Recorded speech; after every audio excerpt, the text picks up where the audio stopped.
promote brain age and physical age reversal. It's a full reboot to improve your memory, clarity, energy, and yes, weight loss. Awaken 180 Golden isn't just about looking good. It's about feeling incredible on the inside. How Awaken 180 Golden can turn back the clock for you. There is no better time than now for that reboot. Put more life back in your life with the solution for weight loss. Online at awaken180weightloss.com.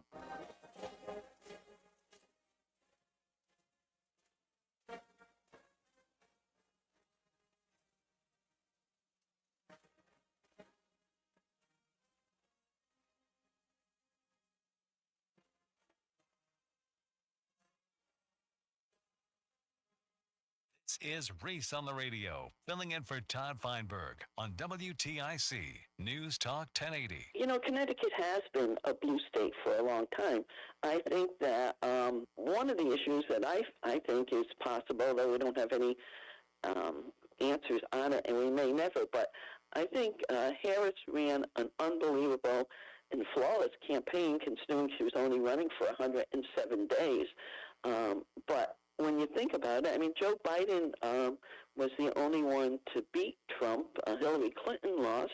And I do believe that it's probably that the country isn't quite ready for a woman.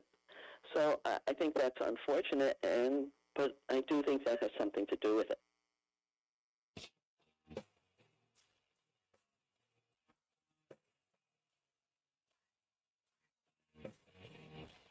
Oh, that wasn't even ready.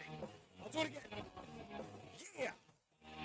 What's going on, all you scallywags and nutmakers out there? It's time for the Reese on the Radio show. Filling in, of course, for Todd Feinberg on NewsTalk 1080 WTIC.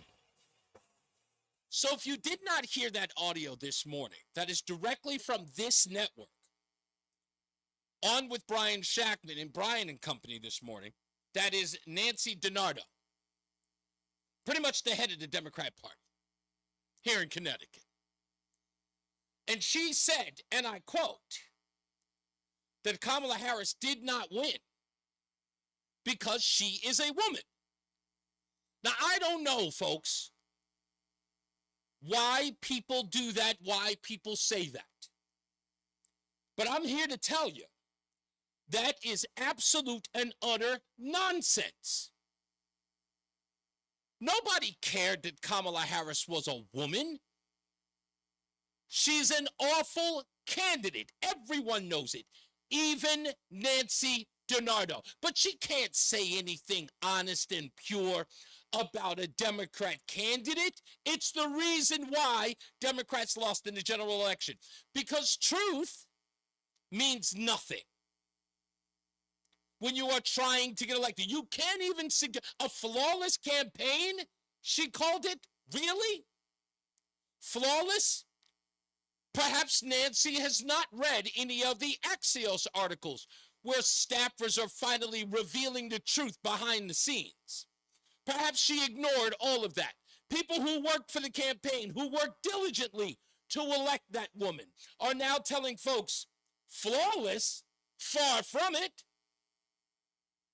I get it. I get this soft bigotry of low expectation, Nancy. Don't get me wrong. She's an alleged black woman. Dare you say something honest about her? Dare you say that she was unqualified, ill-qualified, not qualified to take the mantle for the entire Democrat Party for the highest office in the land? Perhaps that is difficult for you to say, for whatever reason. But I would suggest you just keep it real.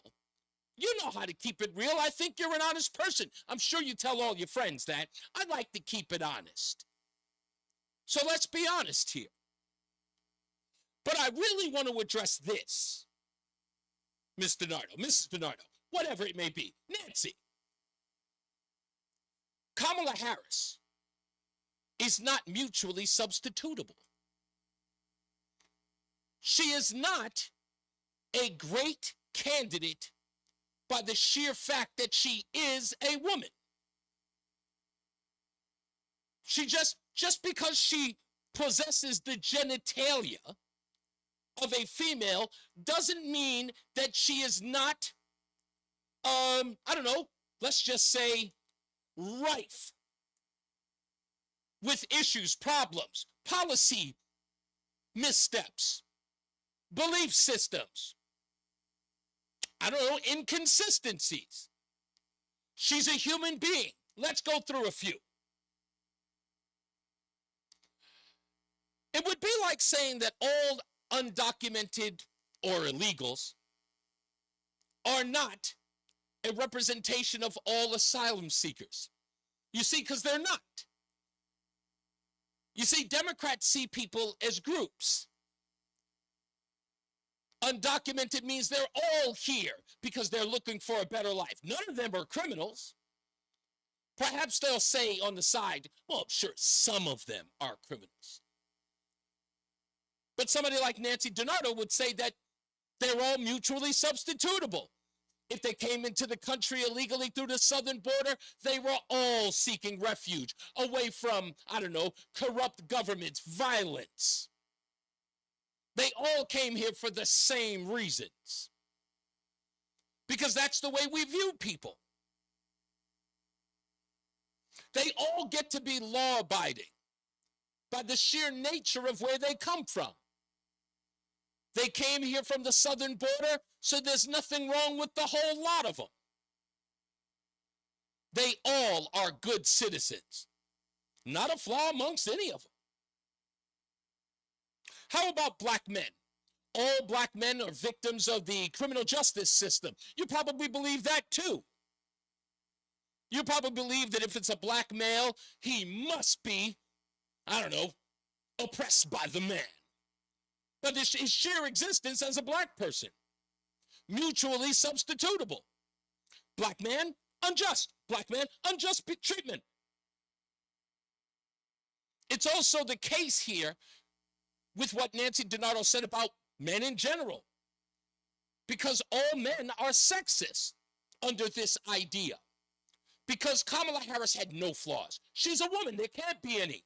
She's a woman. She's flawless. The problem is with men. They're all sexist, mutually substitutable. You're a man, sexist. You have the genitalia. All whites are racist. Nancy DiNardo, now I would assume by your last name, you would be considered that of the white race, so you must be racist. Or do you get a special carve out because you get to tell the rest of us, your moral leanings and ours that are absolutely void? How about all rich people are evil? I'd like to believe that not all politicians are morons. That's just me. But I'd like to teach you a word. And this is a word that comes from your camp, those on the left. It's called depersonalization. You guys on the left, have you ever heard this word before, depersonalization? It's being seen by one's group membership instead of as a unique individual. You see, Kamala Harris ran an awful campaign because Kamala Harris is an awful candidate. That's it. It isn't because she's a woman. In fact, if you ask any man, and I promise you, you can, they can at least give you 3 women they would vote for at the drop of a hat. And Kamala would never make the list. Never, ever make the list. Oh, hell, Nancy DiNardo. Over 100 days ago, she didn't make your list or anyone else in your party. You were stuck with her. Kamala Harris was like gum on Democrat shoes, pretending to the rest of us like she was your candidate all along is bull. You know it. I know it.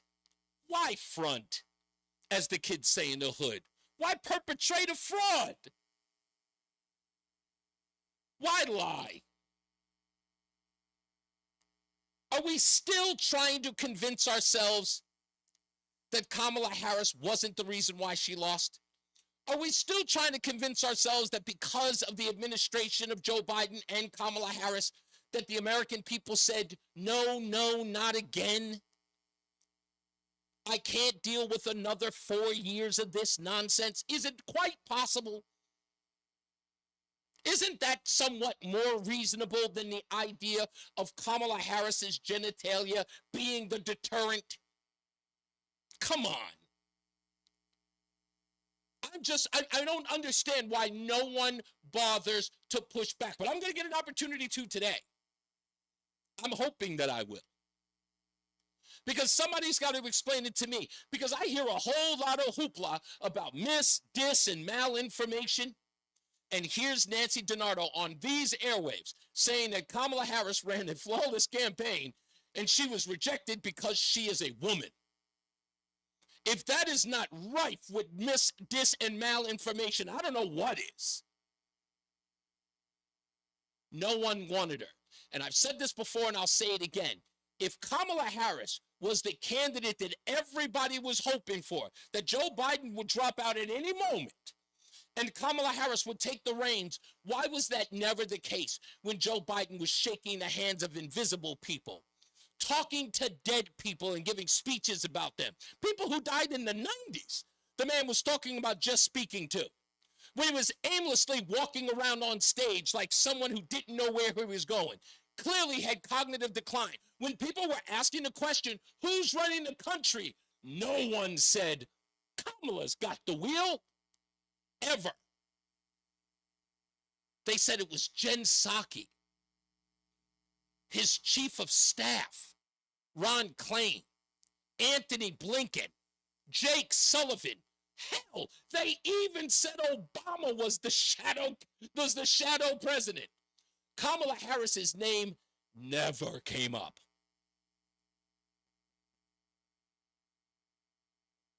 Please, can we come to grips and just say that you got saddled with a mess? That your party, and by the way, you're about to go down another road, and we'll get into that later on in the show. But you're obviously not seeing the errors in your ways. You're not seeing the errors with your party. You refuse to do a true autopsy of the party and what's going on with it and how the American people are responding. And you just refuse. And whether or not it's because you just don't want to be shown up by Republicans or conservatives, that's fine. No one is rooting for your success at this point. We are hoping that you probably just go away into the sweet by and by and be quiet and move on. But this nonsense, you're not lying to us. We know. You are lying to yourselves.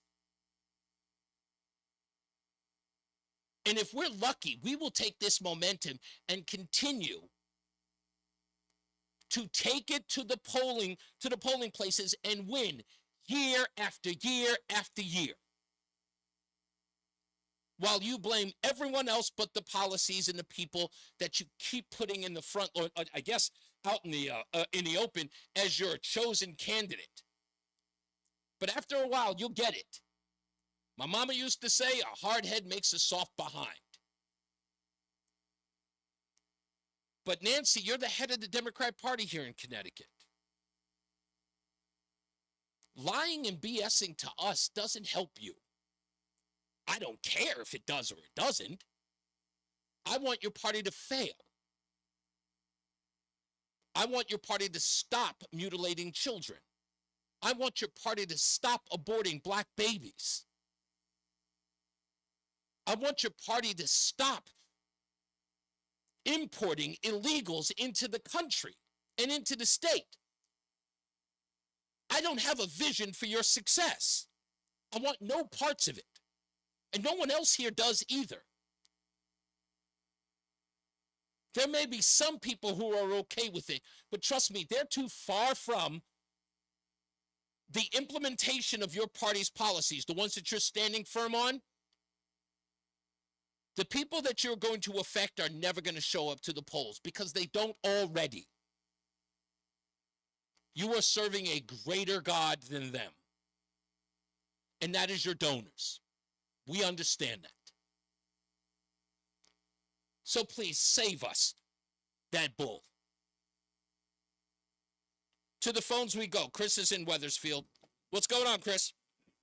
Hey, Reese, can you hear me? I'm trying a new Bluetooth. You sound You coming in? fantastic. Thanks, brother. All right. I don't know why you're wasting your time talking about a Democrat. They lost all three branches of government. Let it go. Let them wallow in their crap. Okay? Don't waste another minute on them. Who cares? All right. Here's what I'm a little pissy about today.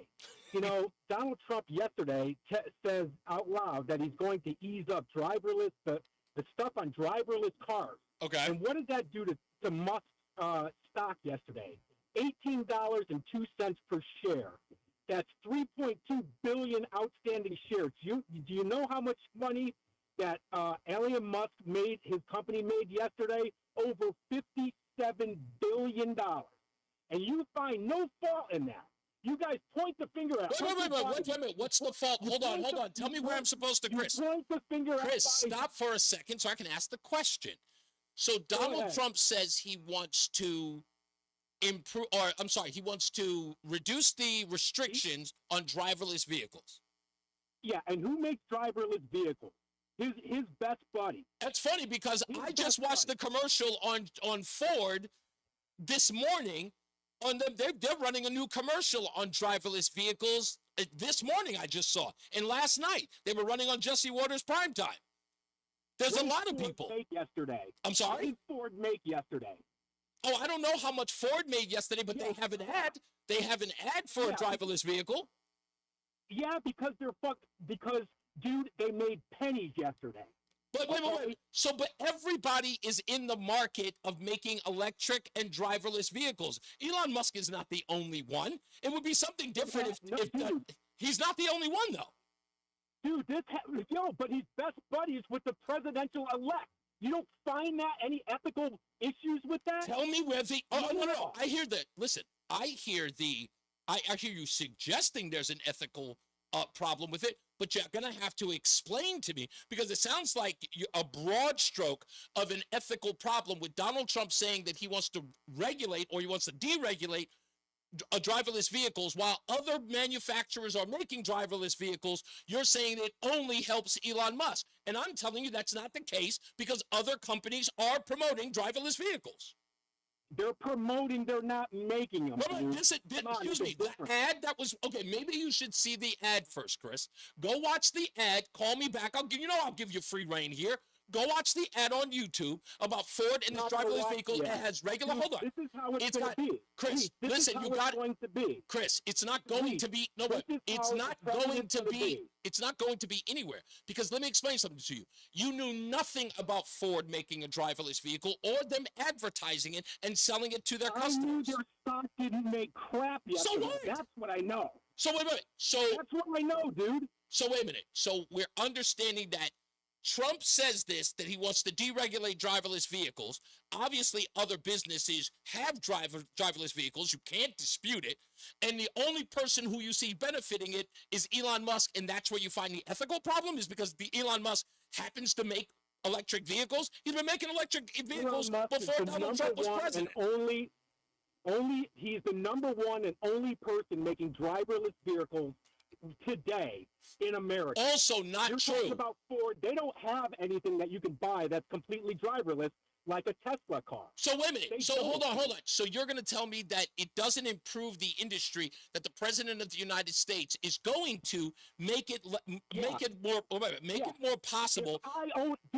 If I own the industry, he doesn't own the industry. He does. What? Chris. Why? Okay. No. Again, it seems like you're running to different sides of this. He owns a percentage. Wait. Yes, you are, because you said he owns the industry. Then you said he owns a portion of it. So which is it? He owns it or owns a portion of it? Dude, he owns a portion of the industry. He owns the vast portion of the industry. He owns more than Ford, Chevy, and any of the big three combined. And why is that? Hold on. Why is that? He's the person that put driverless vehicles on the map. Okay. And his best friends was sitting there next to him at a prize fight Saturday night, made $57 billion in one darn day, And nobody's got anything to say about that. Chris, Ford made- where is the problem? All I want to know is, hold on. Where is the problem? Because Donald Trump wants to make. No, I need the thing, Reese. You don't see the problem. That's your problem. Wait, hold on. Chris, listen. You point the finger at Hunter Biden and Joe Biden doing criminal things for money. And this is just as bad as that, dude. Just as bad. Chris, listen. Craig in the chat room just says, Isuzu Commercial Truck of America, who I worked for, currently has autonomous test trucks in Arizona, Nevada, and California. Now, Isuzu still makes, hold on. Isuzu still makes trucks, because I didn't even know they still made trucks. I know they used to make cars. Okay, so they have driverless trucks. Does it not help them that Donald Trump is saying that he's going to remove regulations on driverless vehicles? Dude, I think what you're doing is you're rationalizing everything. You're rationalizing it, making it okay for Donald Trump to open his mouth, just like he said, just like with JFK. Guess what happened to Moderna stocks and what do you call it? That's right. Hold on. So you're telling me that stock tanked just when he opened his mouth. So you're saying that Donald Trump saying that he's going to bring Robert Kennedy into HHS, and he is going to find out where pharmaceutical companies or any other company for that matter is either fleecing or making Americans unhealthy, so that he, again, working for the reaction? May I, Chris, if you're going to cut me off, it's not a conversation. So him saying that in other people's stock in other words, as a result of that, their stock goes down because someone's coming in to question whether or not the pharmaceutical companies are actually harming the American people. And you're saying that because Donald Trump did that, that all of a sudden it's something evil is going on? So their stock declines. Their stock declines, and that's a bad thing? No, you're not understanding. It declined because the president opened his mouth and he decided to do what he said. What is he supposed to say? Sway in the market. What is he supposed to say? And that's wrong. That's wrong. So he shouldn't say anything about what his administration is going to. Gotta go. Okay, listen. Let the market run by itself. Okay, Chris, I got it. Chris, I got to take a break. I got to take a break. I don't even know what to say. We'll take a break. We'll come back. More news, more views when we return. It's Reese on the Radio, NewsTalk 1080 WTIC. Running a small business takes endurance, determination, and the right support to reach your goal. It was time to go like 3 minutes ago. In a fast-paced digital world. With innovative tools and resources, we're here to guide businesses every step of the way digitally. Because when small business wins, everyone wins. Let's power up our communities one small business and one step at a time. Keeping the community running strong, priceless. You love your city, but let's be honest, the commute, not so much. That's where the free Odyssey app can help.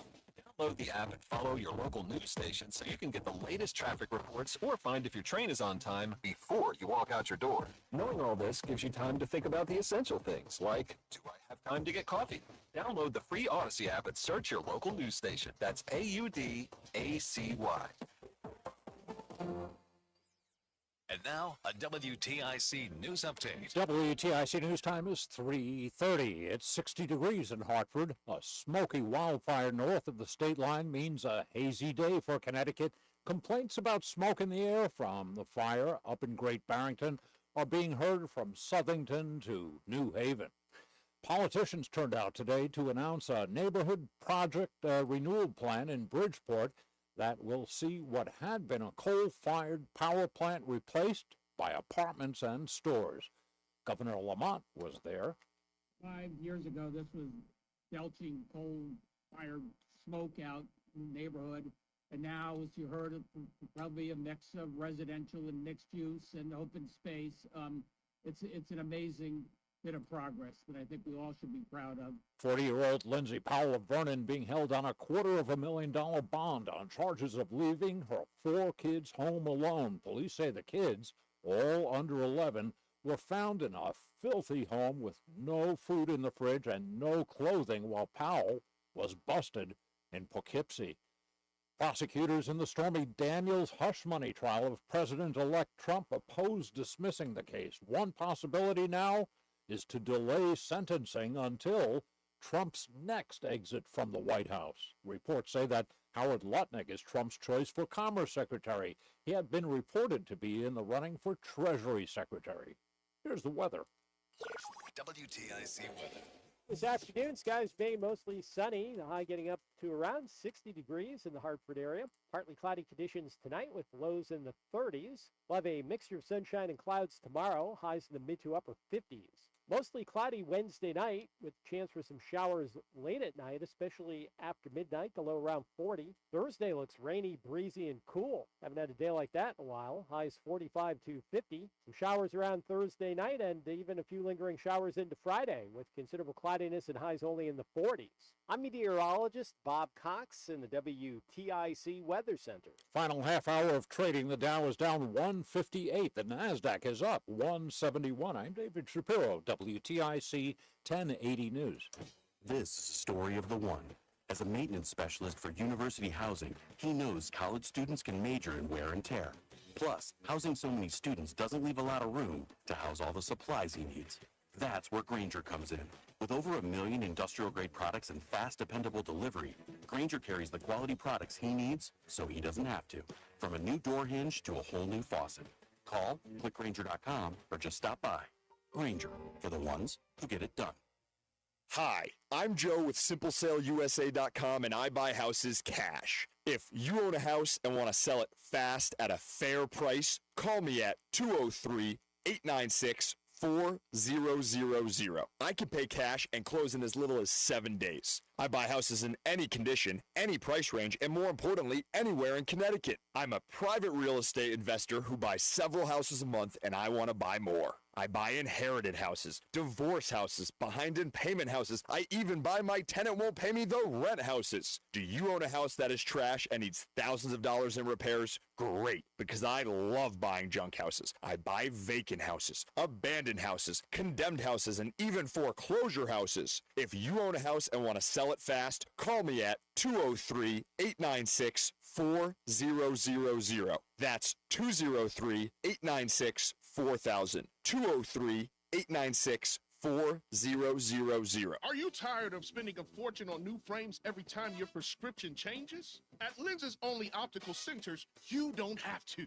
You can save hundreds of dollars by simply getting new lenses in your existing frames. So why break the bank on new frames? Come to Lenses Only Optical Centers, where we help you see better and save big with top quality lenses. Visit us today in Avon, Bloomfield, Torrington, Weathersfield, and now Plainville. Online at lensesonlyoptical.com. We all hear the radio ads about the IRS. They tell you to be afraid, to be scared, and they try to frighten you into calling. I'm not here to do that. Tax Relief Advocates is different. TRA is here to tell you that if you owe money to the IRS, whether it's $5,000, $50,000, or $500,000, we have a solution. It doesn't matter if you're sitting in your car, at work, or with your kids. No matter where you are, call now. 800-575-6481. Don't lose hope. TRA can eliminate or reduce what you owe to the IRS. Generous programs are now available that can give you a fresh start. Our passion is taxes and helping individuals fix their IRS problems. We have over 1,000 5-star reviews on Google and an A+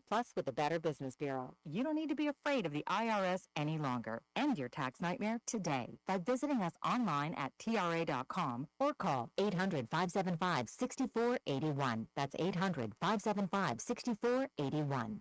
Tax Relief Advocates. Real solutions for real people. Take a moment and think of one thing you really wanted to do recently, but you didn't because your foot, leg, or back pain got in the way. Hi, this is Mike with the Good Feet Store. Well, you're not alone. We hear it all the time. Folks are fed up with living with pain that's keeping them from doing what they love, and they look to us at the Good Feet Store for a solution. And that's why we're here, to help get you back out there. Good Feet Arch Supports, which you can only get at the Good Feet Store, are designed to alleviate and even eliminate foot, knee, hip, and back pain. Plus, they provide improved balance, more comfort, and, well, just a better life. We'd like to help you turn your pain into possibilities with a free fitting at the Good Feet Store. You'll be personally fit by an arch support specialist, and you'll get to walk around and see how Good Feet Arch Supports feel. Then you can decide if they're right for you. For over 30 years, the Good Feet Store has been helping people get back to doing the things they love without their feet getting in the way. Stop in today at the Good Feet store in Avon, across from Whole Foods, or visit goodfeet.com. In a divorce, it's important minute. you can count on. Got it. I'm Rick Julius, a partner at Cordell & Cordell, a domestic litigation and family law firm. We champion your rights as an individual and your role as a parent, taking an aggressive approach in court while leveling the legal playing field in domestic matters. That's what a champion does. That's what Cordell & Cordell can do for you. Visit us at CordellCordell.com. Schedule an appointment with one of Cordell & Cordell's Hartford area attorneys. Phyllis McCutcheon, licensed in Connecticut. Online at CordellCordell.com. With Aer Lingus and Bradley International Airport, your vacation possibilities just got more exciting. Fly non-stop from Hartford to Dublin with great fares available now. And since Dublin is our European hub, make your trip 20 times more fun with connections to over 20 cities across Europe. London, Paris, and Rome. From epic coastlines to city tram lines, you can explore it all. Visit airlingus.com to book your flights today. What's up, everybody? You know who it is. You know who it is. You know who it is. It's Reese on the Radio. Frederick Douglass of the 21st century. It's WTIC News Talk 1080.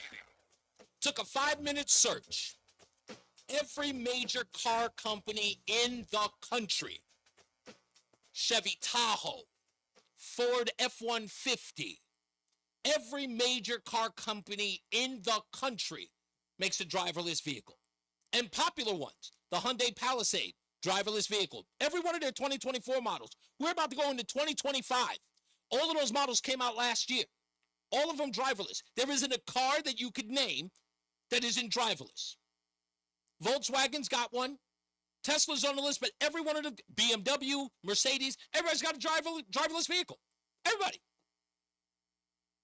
So again, I mean, it's just a research thing. It's just a research thing. But, you know, whatever. Bob is in Meredith. How you doing, sir?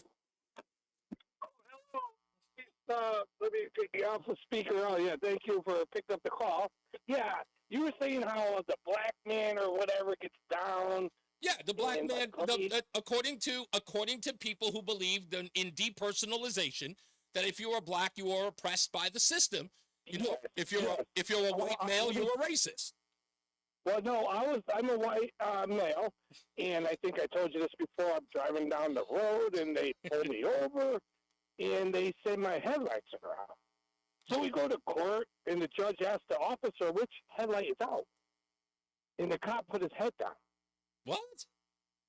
The cop knew both headlights are on, and he wouldn't even look the judge in the eye. That's horrible. It is horrible. And they also came to my house and measured my house, and they said my house was physically too big for the acreage of land I have. I had to decrease the square footage of my house. No way. I had to make a closet 14 feet by 4 feet to make it less livable space, all because of a police officer. I called the state police, and he got reprimanded, put it that way. Damn. And so I got, and what do you think about paid administrative leave? I'm for public worker unions, public worker. Don't forget, you got to lick that poop. Please lick that poop. So public worker unions, no, because again, that's for me. You can put somebody on paid administrative leave for years. Yeah, but what's the problem with that? They're heroes. Nah. I don't want to hear that nonsense. If you get put on paid administrative leave, it better be because of, like, if it's an illness and something like that, yes. But if it's something that's like a pending criminal or that may be an infraction on your record and stuff like, no, paid administrative leave, even if there should be limits at best. And how about this? Why do they help? So you have just, I don't mean to pick on cops, but they are shielded. And so you have a neighbor, he's a police officer, he goes to the bar on the weekends, and he beats the living crap out of people. And he's off duty. Rob, you really go in on the police. You haven't been here in a while. Oh, I have a bad issue with them. And it's like when a kid who's 5 years old gets bit by a dog 10 times. Don't tell the kid dogs are good. I hear you. Rob, let me move. I got a whole line of people I got to get in here, buddy. Thank you. Let's go to Bob. Bob's in the car. How we doing, Bob? Bob, are you there? Hey, Royce. Hey. Yes. Can you hear me? Yes, I can. Bob, you're in the car. Is yours driverless by any chance? Hey, I love you like a brother, but you're dead wrong on this matter of voting for the female to be commander-in-chief. You'd be surprised how many millions of men and women have the common sense to know that that's the man's job. Always has been, always should be. Oh, you're saying, you're talking about the people, and I know plenty of women, don't get me wrong, I know plenty of women who do not believe that women should be the commander-in-chief, president of the United States, sometimes even president of a baseball or football team. I know plenty of women like that, but what I'm suggesting here, Bob, is that Nancy DiNardo here doesn't get to say the intentions of individuals she knows nothing about. She doesn't get to say that. She doesn't get to say that the American people have a problem with women. What she can say is they clearly had a problem with Kamala Harris, but she can't definitively suggest that she knows it because she's a female. Well, I might be veering a little bit off, but the point is this, that you and most of the rest of the media has failed to address how many voters could not vote for her because of her sex. Okay, well, how about this? How about this? How are we supposed to gauge that? Should we ask the American people to do a poll? Because there was plenty of exit polling in this election, and never once was there anything related to her sex or not wanting a woman to be president. The problems were her association with the current administration. There were other reasons as well. Fine. I'd like to put those aside and simply say that no matter what a great candidate she could be, because she's a woman, she cannot be commander-in-chief of the United States. But wait a minute, you have to qualify that, Bob. You have to qualify it that says that because she's a woman, she's better at what? Her genitalia, her sex makes her better at the job. Why? She's better at the most important job in the world, and that is procreating. See, because we men can't carry. We can't carry. So this makes her. So because of this.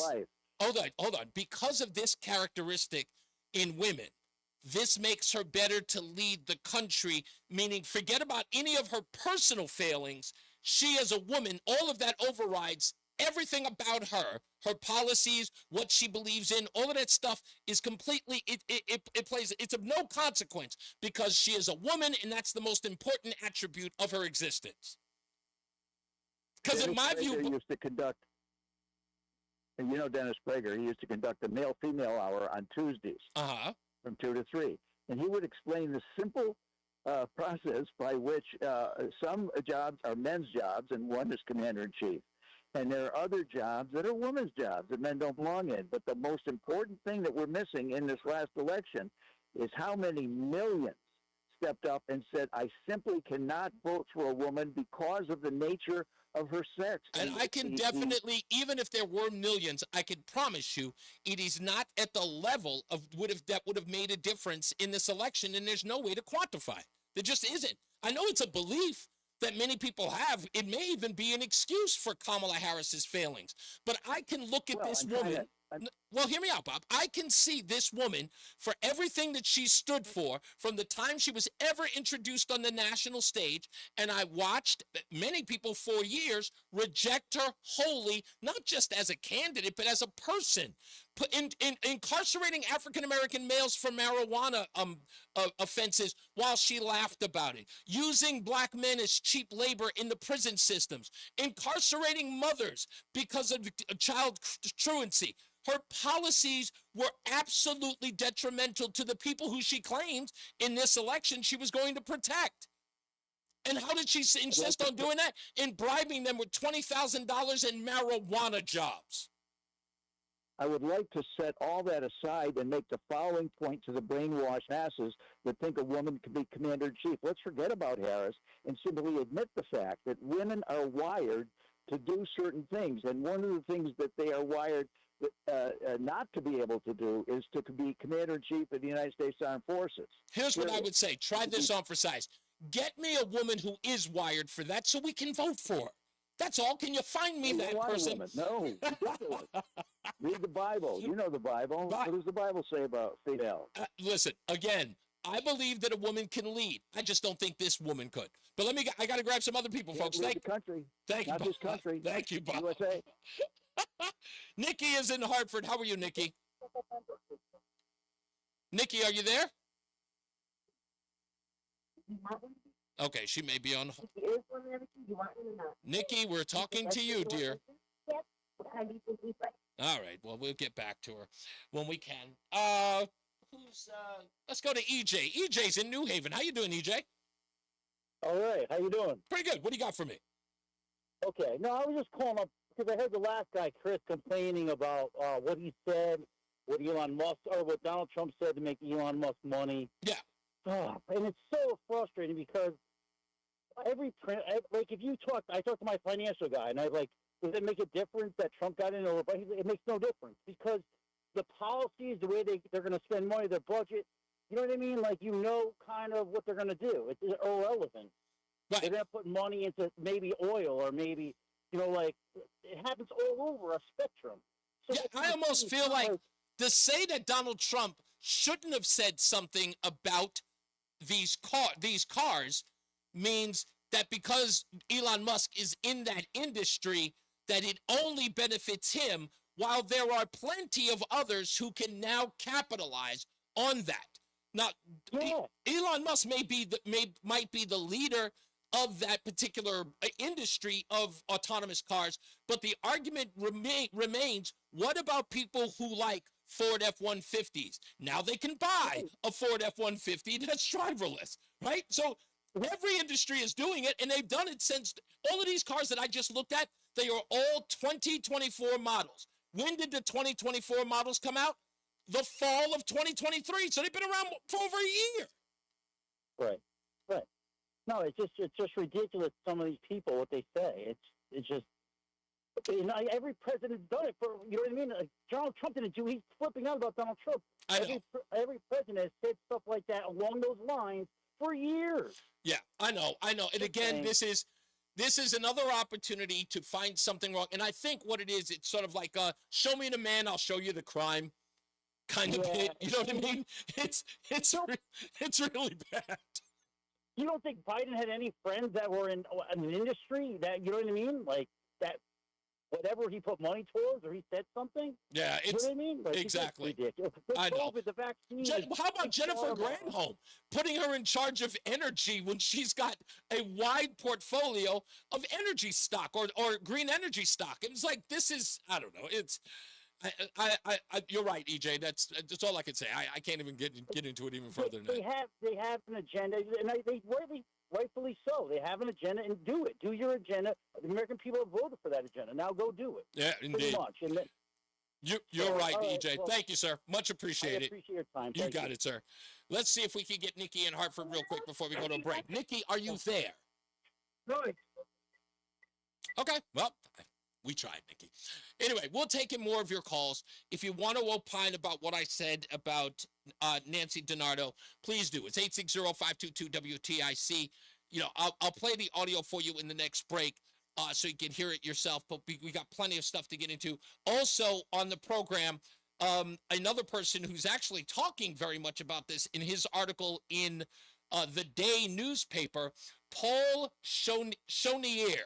I hope I'm pronouncing it right. Paul Chonier of the Day newspaper wrote a column called Trump the Entertainer, Trump Democrats' Achievements. He's going to be here at 4 o'clock. We'll talk about his article. He'll explain to me why he agrees with people like Nancy DiNardo. So stick around for that. And we got more news, more views, all that good stuff. It's Reese On The Radio, NewsTalk 1080 WTIC.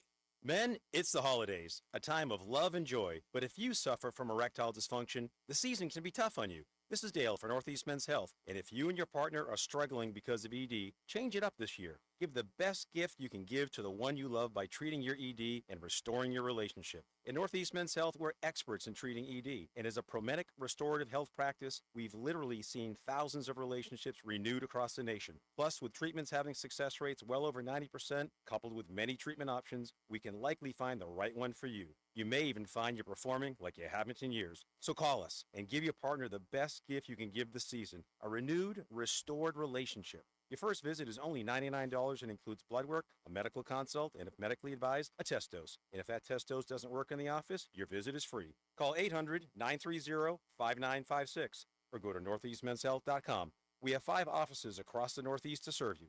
Northeast Men's Health, a Permenic restorative health practice. Do you have shoeboxes full of old videotapes and photos with memories you'd love to share with the family this Christmas? Right now, get exclusive early access to Legacy Box's biggest deal of the year. Digitize your memories for just $9 per tape. That's right, only $9 to preserve and share your precious moments. VHS, VHS-C, Hi-8, film reels, and more, saving you over $15 per item. Not to mention, when you digitize your memories now, Legacy Box sends all your memories back on the cloud, so they're easy to access by Christmas, and you can relive them with your family just in time for the holidays. You've heard about Legacy Box all year, but now is the best time to digitize your memories. Hurry, this $9 deal won't last long. Head to legacybox.com/value for early access to our best deal of the year. Don't wait. Secure your digitized memories by Christmas at legacybox.com/value. If you're driving a car or truck with an expired warranty and suddenly lost your transmission or needed a full engine repair, would a $4,000 repair bill leave you stranded? I'm Danica Patrick. Don't get caught off guard with a vehicle breakdown. Choose the company I trust.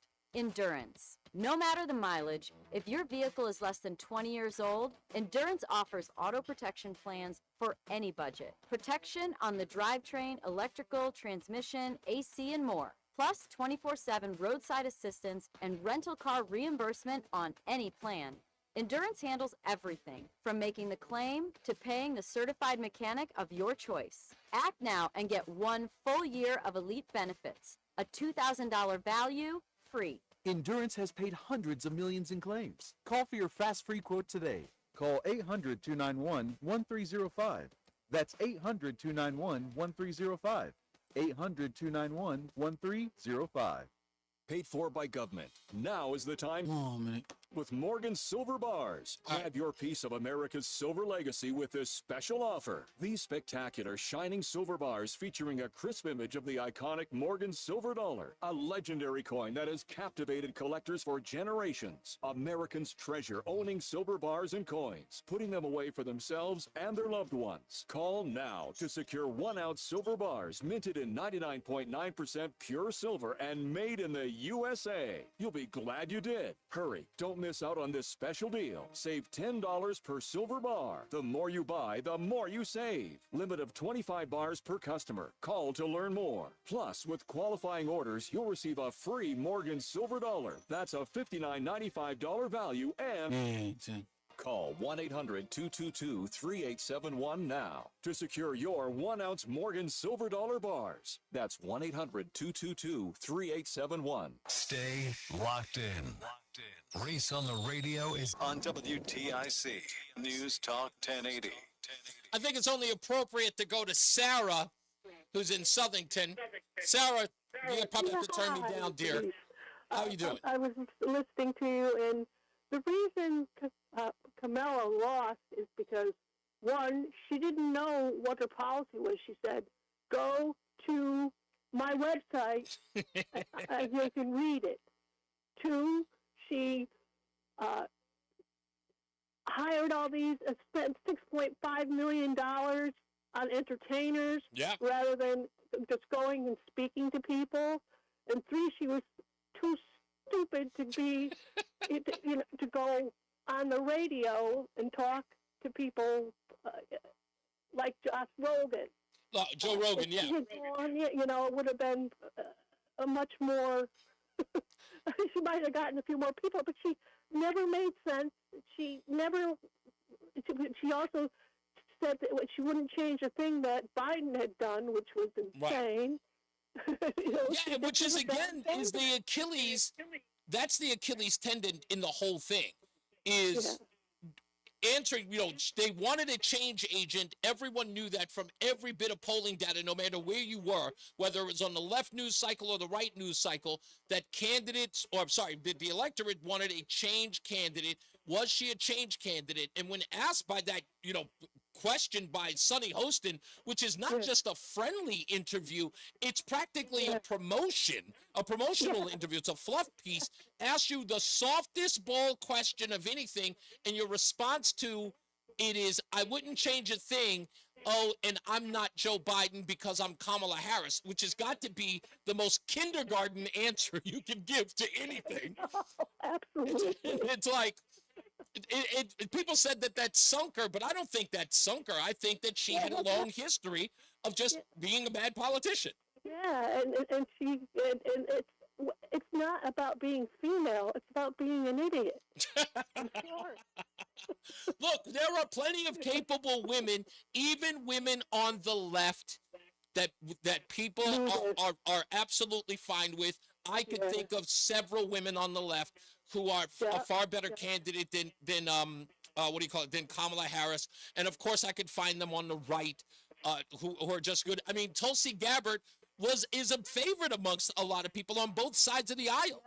And so it's impossible for these people to come off and say this stuff. But, thank you, Sarah. I wanted a woman's perspective on this. Thank you so much. Yeah, bye-bye. You got it. Bye-bye.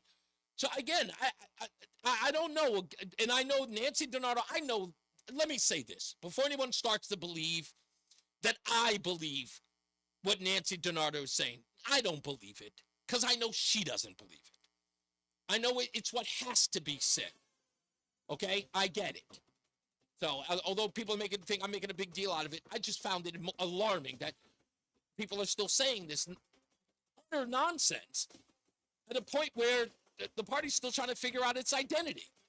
Let's get our first check of the traffic with Mark Christopher in the BPS Traffic Center. How we doing, Mark?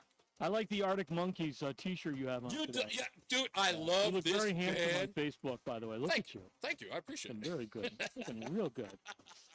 Hey, if you're heading into Hartford right now and you're on the southbound side of I-91, delays 34 down to 32 A and B, and again down by exit 28. Northbound 91 moving well, Cromwell through downtown up into Windsor. Westbound 84 is tied up approaching the Bulky Bridge up to 47 Sigourney. 84 eastbound, some sluggish traffic from 44 Prospect Oakwood down to 48 Capitol Avenue. 291 eastbound's a little slow. I-91 over to the Bissell Bridge. 2 eastbound's looking good. Glastonbury into East Hartford. I should say East Hartford into Glastonbury. If you're 9 northbound, you've got delays approaching Harbor Park to the Aragoni Bridge. 84 westbound in Waterbury, just a little slow by 25A. 84 eastbound in Waterbury, some slow traffic between 16 and 17 as you move into Southbury. 84 eastbound again, a little slow by exit 11 in Newtown. South 95 New Haven's tight 46 down to 44. Traffic and weather together on the 8th WTIC News Talk 1080. I'm at Big Y, and my son calls to tell me tomorrow's the holiday cookie swap. Then I see the baker putting out these fresh cookies, and she says, 2 dozen of these. Wrap them individually. Done. Nice. Here's to happy holidays and tasty traditions. Big Y. Nicely done. WTIC weather. This afternoon, skies remain mostly sunny. The high getting up to around 60 degrees in the Hartford area. Partly cloudy conditions tonight with lows in the 30s. We'll have a mixture of sunshine and clouds tomorrow, highs in the mid to upper 50s. Mostly cloudy Wednesday night with chance for some showers late at night, especially after midnight, the low around 40. Thursday looks rainy, breezy, and cool. Haven't had a day like that in a while. Highs 45 to 50. Some showers around Thursday night and even a few lingering showers into Friday with considerable cloudiness and highs only in the 40s. I'm meteorologist Bob Cox in the WTIC Weather Center. WTIC is 99 and throwing a year-long celebration to 100 years on the air. This is WTIC and WTIC FM HD2 Hartford. Always live on the free Odyssey app. WTIC News Time is 4 o'clock. Good afternoon. I'm David Shapiro, and it is sunny, but we're cooling down now, down to 57 degrees in Hartford. And until tonight, a special weather statement continues that warns of an elevated fire risk around most of upper Connecticut because of the dry conditions. Well, she's a mother of 4 young kids, and this afternoon a Vernon woman is being held on a $250,000 bond, facing disturbing charges, says WTIC. Police say they were unattended with no food, clothing, or supervision. Under arrest Did is you call me? What'd you say? 40-year-old Lindsay Powell. Huh? Say Oh, I they thought you were called called to me. a terrorist residence. What you eating? Check back on November 8th. Oh, what kind? Chocolate chip. My wife made them. Hey, chocolate chip cookies, fresh out the oven? Oh, yeah. Oh, my goodness gracious. Slap on some premium vanilla with a little caramel and hot fudge, and good Lord Almighty. I'm trying to lose weight. And word comes this afternoon out of West Haven that a mother is now facing charges in connection with a fight at a high school football game. West Haven police say that more than 100 kids were involved and that they arrested high schoolers and 35-year-old Shania Outlaw, the mother of one of the teens. She's charged with breach of peace and interfering. On Capitol Hill this afternoon, there is word of an apparent breach into the investigation into Trump Attorney General pick Matt Gaetz, says CBS's Nicole Killian. Already some information is coming out about what may potentially be in that report or the testimony that was provided to the panel, but certainly in talking to lawmakers writ large, particularly here on the Senate side, many of them feel that this is information that the Senate should have as they consider Matt Gaetz for confirmation for Attorney General. In his latest cabinet pick, President-elect Trump has now selected Wall Street exec Howard Lutnick as Commerce Secretary. Don't drop it, say prosecutors in Trump's Stormy Daniels hush money case. CBS's Graham Cates says they are now open to a delay in Trump's sentencing. And their letter to the judge this morning was that they support pushing things back. Now, there's a couple different ways they could push it back. The first is Trump's defense has said that they're going to file a motion to dismiss, basically saying that it's unconstitutional for him as president-elect and later as president to have this criminal case hanging over his head. Prosecutor said they want to oppose that motion if it's filed, but that at the very least, the sentencing, which had been scheduled for November 26th, should be pushed back. Expect more nuclear saber-rattling from the Kremlin now that for the first time Ukraine has fired U.S.-supplied long-range missiles into Russia, says former ambassador to Ukraine William Taylor. Every time the United States or another country is thinking about and deciding whether to provide the next level of assistance, next level of armament, there comes a statement from President Putin or from someone in the Kremlin saying, we've got nuclear weapons. Ahead of the long Thanksgiving road trip many of us will be making, there's a report that traffic deaths around the country are up. The NTSB says the U.S. has more motor vehicle deaths than any other developed country. In 2021, U.S. traffic deaths rose 10.5% to nearly 43,000, the highest number of people killed in a single year since 2005. The number of pedestrians and cyclists killed spiked to the highest number in more than 4 decades. Allison Keyes, CBS News, Washington. Wall Street at the close, the Dow down 120 points, S&P up 23, NASDAQ up 195, more than 1% for the NASDAQ. WTIC News Time is now 4:04. I'm David Shapiro, WTIC 1080 News. Prescription products require completion of an online consultation with a healthcare provider and are only available if prescribed. Subscription required. Additional restrictions apply. See website for more details and safety information.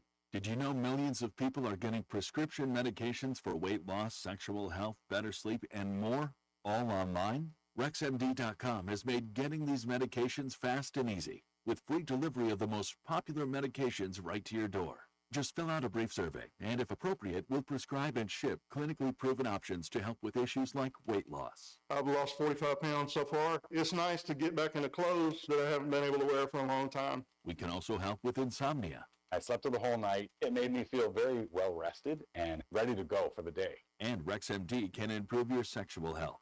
I felt like a young man again. My wife is happier. I am definitely much happier. At RexMD.com, we've made the process fast, easy, and affordable. Visit RexMD.com right now to get started. That's REXMD.com. You're listening to Reese on the Radio, filling in today for Todd Feinberg on WTIC News Talk 1080. This could very well be the stupidest person on the face of the earth. Do I look that stupid? Yes, you do. Talking about the stupidest thing I've read today, this one's a doozy. Folks, I thought that I was going to be worried about robots in the future. rest assured, folks, we're not there yet. Go to ReeseOnTheRadio.com for the stupidest thing I've read today. That's REESE on the radio.com. So you can check out this story from the Sun. I think it's from the UK Sun. So apparently, Kim Kardashian, talking about Elon Musk, Kim Kardashian got a hold of the new robot, what's his name, Optimus. And apparently, Kim Kardashian beat the robot in a game of rock, paper, scissors. The future is bright, folks. The robot could not outwit Kim Kardashian. We're all safe. We're all safe. Go read it at ReeseOnTheRadio.com.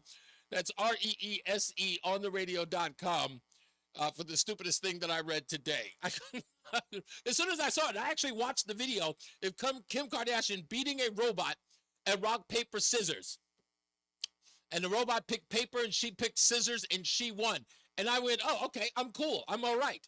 We don't. Skynet is not going to take over the world just yet. We are fine.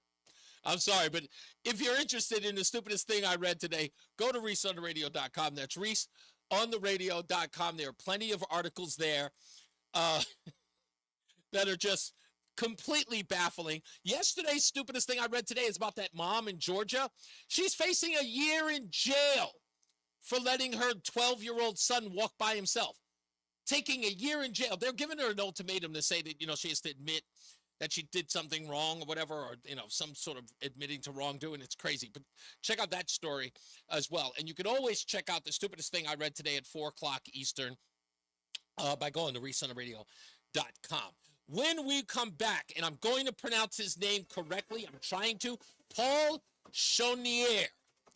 Paul Chonier of the newspaper The Day will join us in a little bit about his article about the election as well. And he's, of course, right here in local when we return. Now let's get another check of the traffic with Mark Christopher at the BPS Traffic Center. Hey, Mark. All right, Reese, thank you very much. Good afternoon to you and to everyone. And if you're heading into downtown Hartford right now, southbound side of I-91, you'll see some slow traffic from exit 35 down to 32 A and B. Another bumped up by exit 28, looking real good, 91 northbound Cromwell up into Windsor. If you are westbound 84 slowing just after 56 up to 47 Sigourney, 84 eastbound, some tight traffic approaching 46 up to 48 Capitol Avenue. 291's losing speed off of I-91 over to the Bissell Bridge as you head towards South Windsor on 291 East. Traveling into Glastonbury, 2 eastbound moving well from East Hartford into Glastonbury, 9 northbound slowing Harbor Park to the Aragoni Bridge. 84 westbound Waterbury a little slow by 25. 84 eastbound in Southbury, you lose speed between 16 and 17. 84 eastbound Newtown slowing by 11. 95 South New Haven slows 46 down to 43 in West Haven. Traffic and weather together on the 8th. WTIC News Talk 1080. WTIC weather. It's been a pleasant afternoon. Tonight, partly cloudy and chilly, the low down to 38. Then a mild day for us on Wednesday. Sunshine, a few clouds. It'll be dry during the day. The heaviest rain in months is going to be coming through Wednesday night, the high of 60 during the day. Now, Thursday, increasingly windy with rain, still heavy at times. It'll be a chilly day, damp and raw, the high of 46. The north-northeast winds cranking along 12 to 25 miles an hour, whipping the rain around. So visibility is going to be terrible on Thursday. Mostly cloudy, couple of showers Friday. Another chilly Jason. day, the high 42. Michael A., Mostly Fritz, cloudy, Tara. windy on Saturday. Who It'll else is in feel the chilly, house the here? high of 49. The Maybe northwest say hello to winds everybody. I know 15 to Kevin. Hey, 25 Kevin. miles an hour. Richard, Knock how that are down you? a peg. Still breezy on Sunday with a mix hey, of clouds Julie and sun. The high of 50, Hey, Tim's but in the again, feeling house. like Fritz, 40s of with course. the west-northwest Lori. winds. Still cranking 10 to Michael 20 miles B. an hour. Waterbury Craig, at of 52, Danbury 55. Hartford at 58 right Not now. my I'm meteorologist Jason Caterina in the WTIC Weather Center. And Ed's Jr. When you're trying to and find Zachary. quality Thank you guys candidates, for all joining the us. As searching, always, a screening, and interviewing can become a job itself. You need Indeed, the all-in-one platform that makes it easy to interview, screen, and hire quality people. Visit Indeed.com/credit. Get a head start to your day with WTIC News Talk 1080. Listen to us live on the Odyssey app before you even hit the road. Get the breakdown on the biggest news stories that Connecticut is talking about. To get started, download the Odyssey app and search for WTIC News Talk 1080. We all have that friend who wakes up early to go get everyone McDonald's breakfast while the rest of us sleep in. This is your sign to thank them. And if you're that friend, this is us saying thank you. It's not just a breakfast, it's the breakfast. Get the classic sausage McMuffin with egg, now only $2.50. Caution, may cause craving for coffee or hash browns. Price and participation may vary, cannot be combined with any other offer. Have shoeboxes full of old videotapes and photos with memories you'd love to share with the family this Christmas. Right now, get exclusive early access to Legacy Box's biggest deal of the year. Digitize your memories for just $9 per tape. That's right, only $9 to preserve and share your precious moments. VHS, VHS-C, Hi8, film reels, and more, saving you over $15 per item. Not to mention, when you digitize your memories now, Legacy Box sends all your memories back on the cloud, so they're easy to access by Christmas, and you can relive them with your family just in time for the holidays. You've heard about Legacy Box all year, but now is the best time to digitize your memories. Hurry, this $9 deal won't last long. Head to legacy.com/value for early access to our best deal of the year. Don't wait. Secure your digitized memories by Christmas at legacybox.com/value. It's Reese on the radio. And don't say we didn't warn you on News Talk 1080 WTIC. All right. Souls of Mischief. When I put on 90s hip-hop, no matter how hard I try, that song always pops up. It's Reese on the radio, News Talk 1080 WTIC. Let's get to it. Again, I'm trying really hard not to butcher his name, so I'm going to say it one more time, and he's going to correct me. It is Paul Chonier of the newspaper The Day. Is that correct? Did I pronounce it correct, Paul? Pretty darn close. I think a couple of times you had an extra syllable in there. It's Paul Chonier. Chonier. Okay, so I do need to put this French. Close. I've heard a lot worse. So good job. So I have to put a French sort of flair to it. Chonier. Oh yeah, there you go. Okay, I didn't want to put too much inflection on it if it was wrong, because then I would sound like I was trying to put too much inflection on it. Okay, Paul Chonier. Good. I'm glad I got it right. So you wrote this article in The Day, and it is in keeping with the theme of today's show. Nancy Donato, head of the Democrat Party in Connecticut, said that Kamala Harris ran a flawless campaign in 107 days. Her staffers seemed to think otherwise, and she even suggested as much that the reason why people didn't vote for her was because she's a woman. Now, your article doesn't touch on that. You don't suggest that her campaign was flawless or that people didn't vote for her because she was a woman. But can you give them a synopsis, give everyone a synopsis of what your article is about, outside of the title, which I'll read the title to everyone in case you're looking for it. It's Trump the Entertainer Trumped Democrats' Achievement. And that's the column that Paul Chonier has written in The Day. So give us a brief synopsis, and I'll ask you some questions about the article.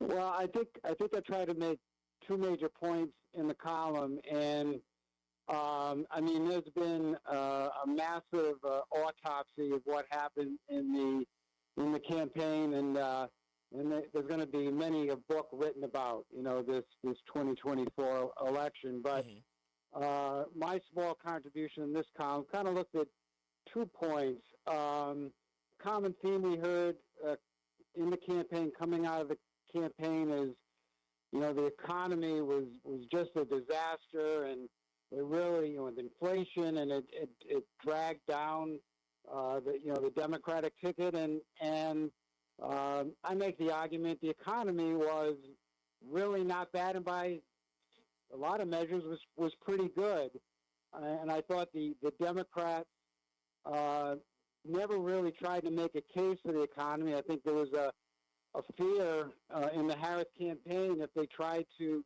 defend the Biden-Harris record on the economy, they would be looking insensitive to those people who were hit hard by inflation. So that was one point. The other point is I think Republicans, and particularly Donald Trump, are way ahead of Democrats in realizing that there's a much bigger entertainment element to our politics at this point in the 21st century than has been our tradition. There's been a sea change, and I just don't see the Democrats having an answer so far for that knowledge by the Republicans. Trump would say these outrageous things, and you'd have the talking heads on the left saying, well, this is going to be the statement that's really going to drag him down. He realizing he's just getting more and more attention and more entertainment value. It's not the politics where people got their information from Meet the Press on Sunday mornings or by perusing their local newspaper. We're in a whole new world, and I think the Republicans have totally outplayed the Democrats in using the new reality. So you believe that the Democratic Party lacked a saxophone-playing governor from Arkansas and an orator from Kenya, Hawaii, I'm teasing. As a candidate, we lost some of that, and Donald Trump sort of became the entertainer-in-chief to our body politic today. Yeah, I think there's some element, but I think it even goes beyond that. It's using information and trying to get it out on Spotify. It's just taking a message, simplifying it, and hammering it home across multiple platforms. And the Democrats just don't seem to have a reaction. And yeah, I think some of their past candidates were better at that. But as you look back at the Harris campaign, they neither defended any of the record that they achieved, but they didn't run away from it either. Right. And kind of when you were left with it, it boiled down to we're going to move on to a brighter, more joyful future and get beyond this ugly politics. And it really was being brought. Not even bringing a knife to a gunfight. It's kind of bringing a rubber knife to a gunfight. That was not going to do it in 2024. We're on the phone with Paul Chonier of the newspaper The Day, and you can check out his article online. Just go to, is it theday.com? Is that the website? Yes, you got it. Yes, yep. theday.com. To check out the article. The title is Trump the Entertainer, Trump Democrats' Achievements. Now, I want to go through your article, if I may. And I'll tell you, as a conservative, you mentioned the economy being a big problem that they couldn't tout. And they couldn't run away from. I think that's part of the problem with the Kamala Harris campaign and Joe Biden overall, is that they made a huge commitment to this idea that the economy was doing well, and the people who weren't feeling it were just too, ill-informed to know better. Right, that they were not, seeing gas prices through the roof. Those things were coming down. Like they should have ignored the fact that those prices went through the roof and they eventually went down. That they hadn't been harmed by Biden's policies. You talk about the $1 trillion in infrastructure investment. You call that a net gain for the Democrats. But I've got to respond to that by saying, because some construction workers got jobs, that doesn't, that construction workers don't make a large group of the American public. That $1 trillion that they spent actually contributed to inflation. Those aren't my numbers. That's Larry Summers saying that, warning before that infrastructure bill was ever signed. And Larry Summers was of the Obama administration. They overall ignored him. Yeah, I got to disagree, with that mass. Other analysis saying that that $1 trillion investment by the government, at a time as we came out of the pandemic, helped avoid a recession. And then, trickle-down effects that goes beyond just the construction workers who get jobs. There's materials that are purchased from private contractors. But, Paul, I hate to interrupt, but we're talking about an administration that redefined the word recession during its administration. They had 2 quarters of decline, which is the definition of a recession, and it was altered in Wikipedia to not represent what we've always called a recession. So you're saying that they went to avoid a recession. They had to actually redefine the meaning of one in order to say that the president didn't have a recession. Isn't that accurate? even if you're given that case and say it was tweaked and there was a debate over what defined a recession, at the very least, it was an extremely short-lived recession. Okay. And when you weigh that against, we went more than 2 years with the unemployment rate below 4%. I mean, you had not seen that in 1960s. And I mean, I've seen bad economies, with Jimmy Carter and Ronald Reagan. I mean, that was a truly bad economy. I mean, by historical standards. What was the part that you're missing from this? Coming out of an unprecedented pandemic, I think the economy held up pretty well. And well, actually, that's not accurate either, Paul. That's not accurate. You omit in your article the participation rate, which also contributes to the low employment numbers or unemployment numbers. The participation rate skyrocketed, or at least the lack of participation, that skyrocketed. We also ignored the fact that those numbers are skewed by the people who have 2 or 3 jobs. Those things were contributing to the low rate as well. Those are all facts that we know, isn't it? Yeah, but so what labor measures are we going to use if we don't use historical measures? I believe in them being accurate because, again, the American people had to take 2 or 3 jobs to keep up with inflation. These things may look good for the president, but they look horrible for the American people, which is why he can't tout those numbers, because he knew that there were going to be people who pushed back and said, you're touting numbers that when you look underneath the hood, people having 2 or 3 jobs in order to make ends meet, making decisions about gas versus food, people seeing rent increases and mortgage increases go through the roof. Those things, the reason why they had to run from the economy is because of all of those factors. So the thing on the top, on the surface, the foam looks great, but underneath, it's all dirty water.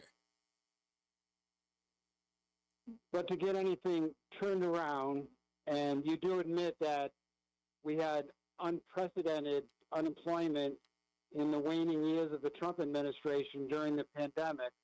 Of course. So you were coming out of a very deep economy, and you've put programs in place. So I still think it's a mistake to run away from it. You admit to the painful inflation. You try to make your argument from your perspective why that is happening, and you point to your programs you think are a better future. And you admit some mistakes, which I think is another. Harris' campaign was unwilling to admit the mistakes, admit that some of the border decisions were bad decisions. Let's get into. She just wanted to keep returning the fact that Trump, buried the immigration bill. That's fine and good, but I think you dose that with some reality that improvements could be made. I think her biggest mistake was, she was on The View and said, would you guys do anything different? Would you do anything different? And she said, no, I can't think of anything. Nothing comes to mind. You look at one pivot point in the campaign, I think, that was it. Oh, yeah, absolutely. We're on the phone with Paul Chonier of The Day, and you go to his article on theday.com. You said something else in this, and you mentioned it a little bit earlier in this talk about a little bit of misinformation and disinformation. Well, at least your articles suggest as much. Mm-hmm. And I have a problem with this because when everyone uses that word, misinformation, disinformation, or malinformation, no one ever follows up with this question, and I want to follow up with you. Who's the arbiter of information in that synopsis? Let me read the part of the article where you say it. You said, but we are in a post-fact world. Republicans and Trump in particular are far better than Democrats in spoon-feeding the public information and misinformation through various forms of social media and reliably propagandizing Fox News. Who is the arbiter of information in your view based upon that paragraph? Well, facts are facts. Are they facts or are they not? So yeah, but who's the arbiter? Who is the arbiter? I think you're missing my question. Who is the arbiter of facts? Because I can go to every mainstream outlet. I can literally lay every one of them out over the last 20 years. that have gotten the so-called facts wrong. Some of it have apologized for it. Others have not. They've completely ignored it. In fact, in the last 5-6 years, I can go from COVID-19 to Russia, to a slew of other things that have turned out to be absolutely irrefutably false. And those people are still on the news telling us that there is mis and disinformation on social media and other places, but no one can tell me who the arbiters of truth are. Well, we had the case, where the legal system was the arbiter when coming out of the 2020 election. There were claims in the Trump campaign repeated endlessly on Fox News that voting machines had somehow been tapped and rigged to churn out votes only for Biden and to bury Trump votes. And when Fox News was sued and had to back up its case in court, it ended up settling for, what was the figure, $780 million? It was $787 million. That was blatant misinformation. Paul, I'm actually going to misinformation as to what happened in the 2020 election. Hold on for me, Paul. I'm glad you mentioned that about Dominion. Do you know who wrote who did the first piece about Dominion voting machines inaccurately putting ballot outcomes? Do you know who was the first person to ever suggest that Dominion had a problem with its voting booths? I don't know who the first person up there was. PBS, sir. PBS. And they did, and the article was before the 2020 election. They did a whole piece on Dominion in Georgia, of all places, during the midterms of 2018. Dominion has always had, in fact, in this election, we also had the Secretary of State, in fact, wasn't Secretary of State, I'm sorry, the Attorney General come out and say that there were widespread Dominion problems in this election. So it is not unheard of for Dominion to have voting irregularities during elections. It's just that at the time, Rupert Murdoch didn't want to take the stand. But I want you to stand by. We're going to take a break. We'll come back. I got to go to the traffic with Mark Christopher in the BPS Traffic Center. When we return, we'll continue talking to Paul Chonier of the Day newspaper. Hey, Mark. Hey, Reese, thank you very much. Good afternoon to you, and good afternoon, everyone. If you're heading into Hartford on the eastbound side of 84, you're going to see some slow traffic coming into downtown because of an accident. And this traffic report being brought to you by Toyota Chris Paul HBCU Classic. And if you're heading 84 eastbound, delays now from about a mile before 46th Avenue down into the tunnel. DOT reporting an accident right between exit 50 and 51. The center lane shut down there. Stay left or right to get around that a little bit easier. Now, westbound 84, you got some slow traffic approaching the Boathier Bridge out to 47 Sigourney Street. Southbound 91, look for delays in Hartford from exit 34 down to 32 A and B, and again down by exit 28. East of the river running a little slow in East Hartford as you move between 58 and 59 in the 384 interchange. 2 eastbounds looking good, Glastonbury to Marlboro. 9 northbound slowing approaching Harbor Park to the Aragoni. 84 eastbound in Waterbury, some slow traffic approaching 18 to the Mixmaster. Westbound 84 is slowing from 26 to 25 in Waterbury. Eastbound side of 84, some slow traffic approaching and getting by 16 in Southbury. 84 eastbound Danbury slowing 3 to 5. 84 eastbound in Newtown tight 10 to 11. Southbound Parkway delays 61 down into the West Rock Tunnel. 95 southbound, you're slowing 46 down to 43 in West Haven. Get your ticket today for the Toyota Chris Paul HBCU Classic happening on December 19th and 20th at the Mohegan Sun Arena. Catch top HBCU teams in action and experience the excitement live. For more information, visit chrispaulclassic.com. Traffic and weather together on the 8's WTIC News Talk 1080. WTIC weather. This afternoon, skies stay mostly sunny. The high getting up to around 60 degrees in the Hartford. Report, Miles O'Brien looks at some of the latest technology being used in Georgia and whether it provides a stronger defense against tampering than the traditional paper ballot. It's part of our ongoing Leading Edge series on science and innovation. In Georgia, early voting turnout is high. The presidential race is a toss-up, and both Senate seats are in play. So naturally, the political world is nervously watching what voters here will do. And now, a WTIC news update. WTIC news time is 4:30. We are cooling down, now 55 degrees in Hartford.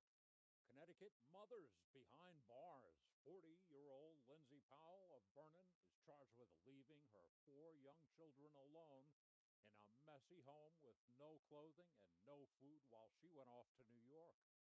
And 35-year-old Shania Outlaw of West Haven facing charges in connection with a fight at a high school football game involving her son and over 100 other teens. 38-year-old Jason Hines of Ashford says he forgot he had a gun in his backpack when he went to Windsor Locks. It was discovered by TSA agents when Hines tried to make his flight. Instead, he had to make a $5,000 bond after being busted for circumventing Bradley Airport security. For those who do not get through security, or who do get through security, rather, at Windsor Locks, Frontier has now announced it is launching a non-stop flight from Bradley to Miami over the winter. You'll pay more to use an electric heater this winter. That's if you're a customer of United Illuminating, which is now raising winter rates by close to 5%. 2 summers ago, our sky was filled with wildfire smoke from Canada. Now we're getting hit with wafts of smoke from Southington to New Haven. This time, it's coming from a wildfire north of the state line over in Great Barrington. Wall Street closing numbers. The Dow fell by 120 points. The S&P rose 23, and the NASDAQ was way up by 195 points. For more, go to WTIC.com. I'm David Shapiro, WTIC 1080 News. Hey, it's Tom Shattuck. Let's talk about turning back the clock. Really turning it back. Awaken 180 Golden has always been a game changer for weight loss for those 60 and over. But now we're talking age reversal, both body and mind.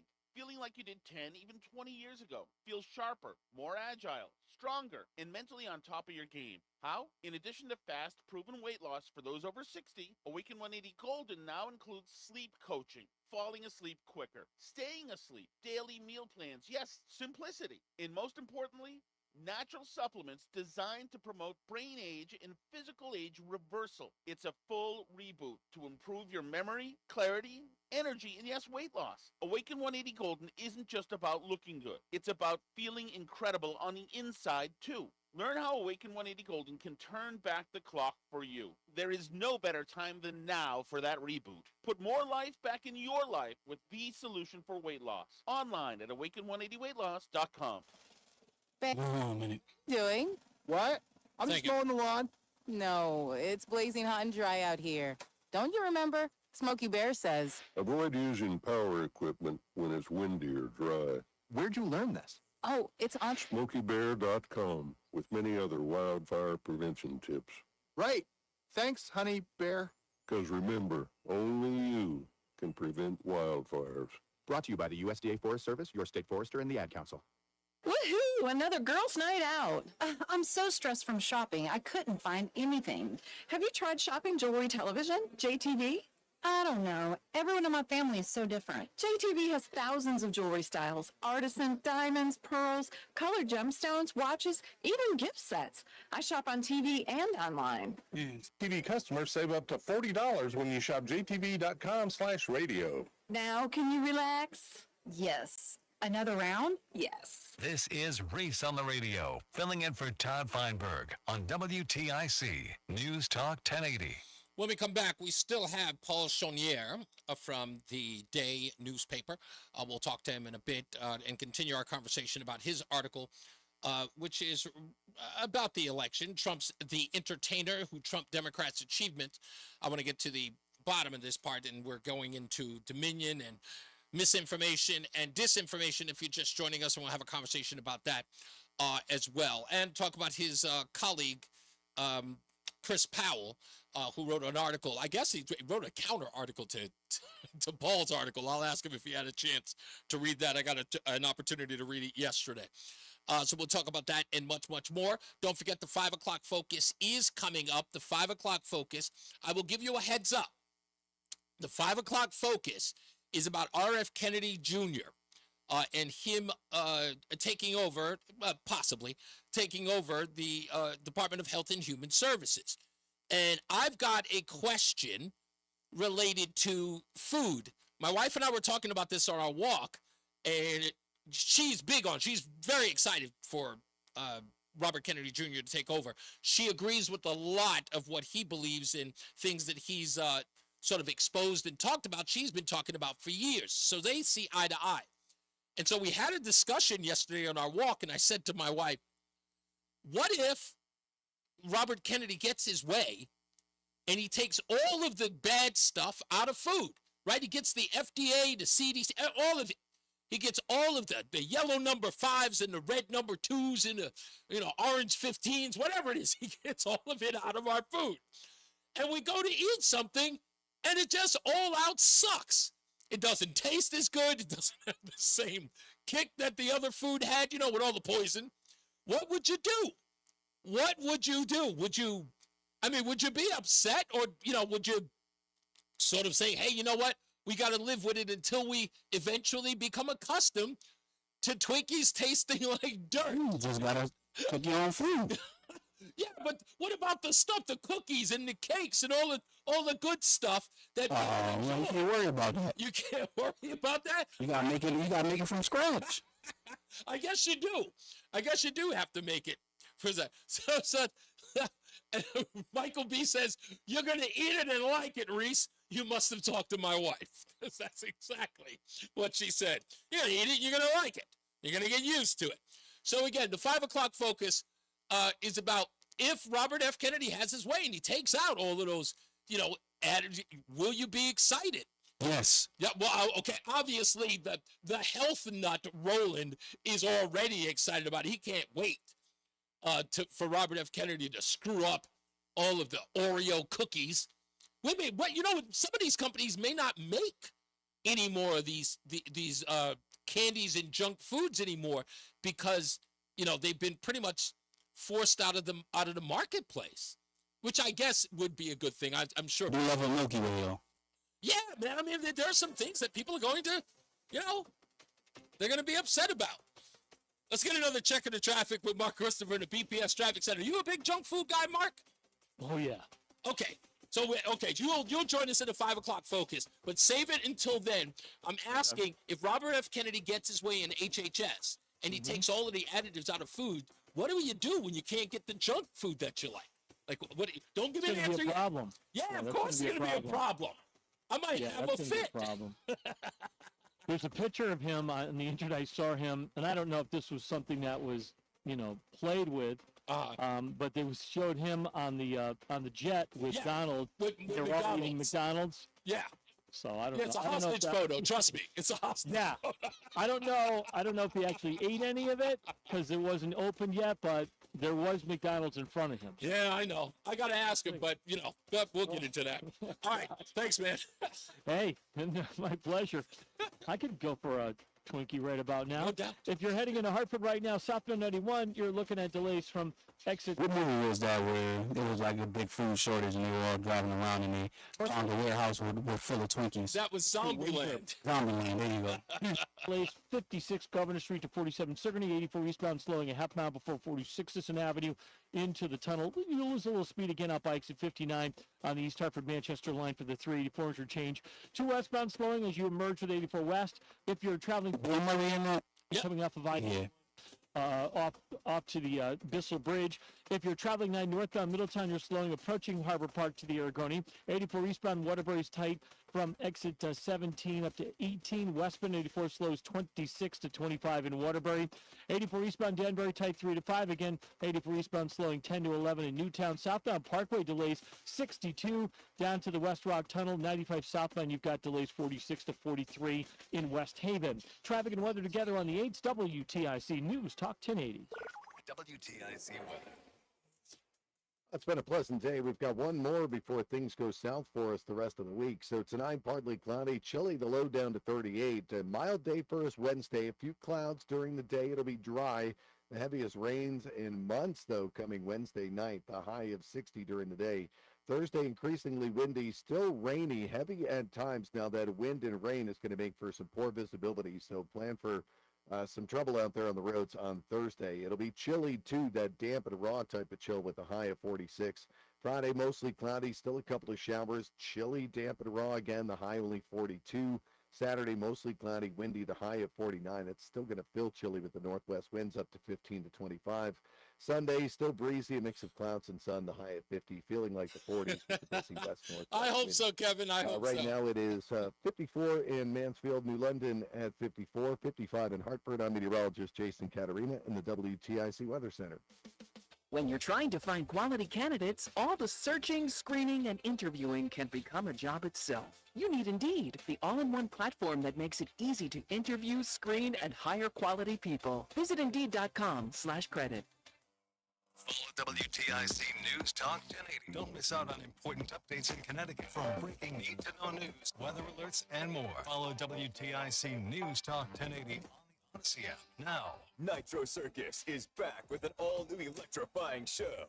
Our elite lineup features top athletes who will push the boundaries of what's possible with jaw-dropping stunts, high-flying tricks, and heart-pounding excitement. Experience world-class competition and unstoppable energy that will blow your mind and keep the entire family on the edge of their seats. Don't miss Nitro Circus, Friday, November 22nd, live at XL Center in Hartford. Get your tickets now at nitrocircus.com. Choosing the right candidates for any office can be difficult. This has lots of drama. My office has its ups and downs. I share my office. But no matter what kind of office you have, one thing's for certain. If you're hiring, you need ZipRecruiter. ZipRecruiter's powerful matching technology finds the most qualified candidates for your roles fast, and you can invite your top choices to apply. In fact, 4 out of 5 employers who post on ZipRecruiter get a quality candidate within the first day. So, for any kind of office, I'm really going places in my office. my office has everything you could ever want. Count on ZipRecruiter. It can't support. Try ZipRecruiter for free today at ZipRecruiter.com/free. That's ZipRecruiter.com/free. ZipRecruiter.com/free. It's on the radio, making sense of the news. Yeah, even when it makes no sense at all. Now on WTIC News Talk 1080. All right, we're back, and let's get right back into our conversation with Paul Chonier of the Day newspaper. You can find him at theday.com. Paul, thank you for hanging on for me, man. I know you probably got other things to do. You're probably writing articles every day. I love you, journalists. You guys do things that I could never do. I'm actually retired, so this is sort of a kind of a little extra, you know, it's a hobby. Give me a chance to write. But I was the editorial page editor at the Day for 12 years, and retired a couple of years ago. But I still help them out with the column and contribute occasional editorial if they're looking for topics. So yeah, I'm not working all that hard anymore. Hey, you know what? If you can still do what you love to do and do it at your own pace, that's great. So, and again, I envy you guys. I grew up with newspapers, so your profession has always been personal to me. And it didn't matter what people wrote about, whatever the side of the aisle they were on, whether or not they hated the candidate or loved the candidate. I just always envied the profession. I just think that being writers and columnists and things like that, I know there's not a lot of money in it. So and a lot of it is a labor of love or the love of news. So I just envy it no matter what. I grew up in Providence. Dad was a Providence firefighter. Mom worked in clerical work, but there was always kind of newspaper at the table and spirited discussion. So I was kind of marinated in that. How young were you when your family would or you would engage in sort of news, current events, and political talk at the table? Well, that probably during the Kennedy administration. Wow. So I would have been 7. Really, 8. That young? Yeah, I was kind of No. Listen to me. It warms my heart because I got into politics at 10. So we're talking about a black kid grew up in Hollis, Queens, and people sort of, my neighborhood grew up watching the news for, bang, bang, shoot 'em up, who died slow, and traffic and weather, right? So there was really no, involvement in political or world events. But at 10 years old, I'll tell you this, just to give you a little backstory. Young black man, 2 favorite TV shows on television were Lifestyles of the Rich and Famous with Robin Leach and the McLaughlin Group. Those are my two favorite shows. At 10 in Hollis, Queens. And to listen to McLaughlin go, bye-bye, that was everything to me. So we're talking about your article, and it appears, and I want to put words in your mouth, that you believe that Donald Trump really didn't win on substance. You believe that there was a little bit of showmanship, like he was able to convey a message in an entertaining way to win the election. Am I getting that wrong? Am I off base here? Well, I think he won on both. He simplified his message and hammered it home relentlessly. Mm-hmm. Hit on inflation and the economy. Was struggling in ways you didn't struggle when I was president. Forget about that last year in the pandemic. Let's not talk about that. But outside of that, things were better. He kept saying 4 years ago, and I'm like, well, 4 years ago, maybe not. But so he hammered on, and he hammered on immigration and the numbers, which I think was the biggest mistake. They used to call Obama used to get killed from the left because they called him, the deporter in chief, because so many deportations during the Obama years, and could have learned the lesson from that. You may get your hit from the left, but but the Obama thing was on the border. Trump, I think, in his relentless way, hammered away at that. And the man has a sense of how to use media. I think the greatest example, the assassination attempt. That was not just a mere coincidence. He pops up and thrusts his fist. He's thinking even then, like, I need an image. This is gonna, I believe. Oh, come on, Paul. Really? So you're saying? Absolutely. Okay, come on. That's a stretch. First of all, I don't think so. Yeah, it's a stretch. I don't think so. It's a stretch because again, you're getting. Paul, hear me out. See, this. I know it's an opinion. But it's a stretch because in order for you to have that opinion, you literally have to go into the mind of a man. And I know you've made up your mind about Donald Trump. It doesn't seem like you're much of a fan, and I don't care either way. It doesn't mean you have to be in order to write about it. But there's some other things that I want to get into. And I don't want to get into the whole thing about whether or not he got up and it was like, he got shot at. So he took it as an opportunity to put his fist up. He's like, oh, I can turn this into something bankable. Come on. That's a little much. But let me get into something else you wrote. You said these things about the people who he's putting into his cabinet, and you used the line woefully unqualified as some of his cabinet picks, and also used the term Trump sycophant. Now, let's be honest, okay? Joe Biden had a cross-dressing luggage stealer dealing with nuclear waste. Rachel Levine is a man dressing up as a woman as the Deputy Secretary of Health and Human Services, for crying out loud. Come on, are we really talking about Kristi Noem being woefully unqualified when the counter to that, or about people being woefully unqualified, if we're countering that with Biden administration, shouldn't we at least have some degree of decorum here? No, we should not. These tips are, I don't know, it's Trump just saying how far he can push the envelope. He wants to see how malleable will be the Republican Senate, how fearful they are getting on the wrong side of Donald Trump. These, you're a conservative. RFK Jr., a conservative appointment. I heard you. I don't think Robert F. Kennedy is. We're supposed to eat. What? Wait. I don't believe that Robert F. Kennedy is a conservative appointment.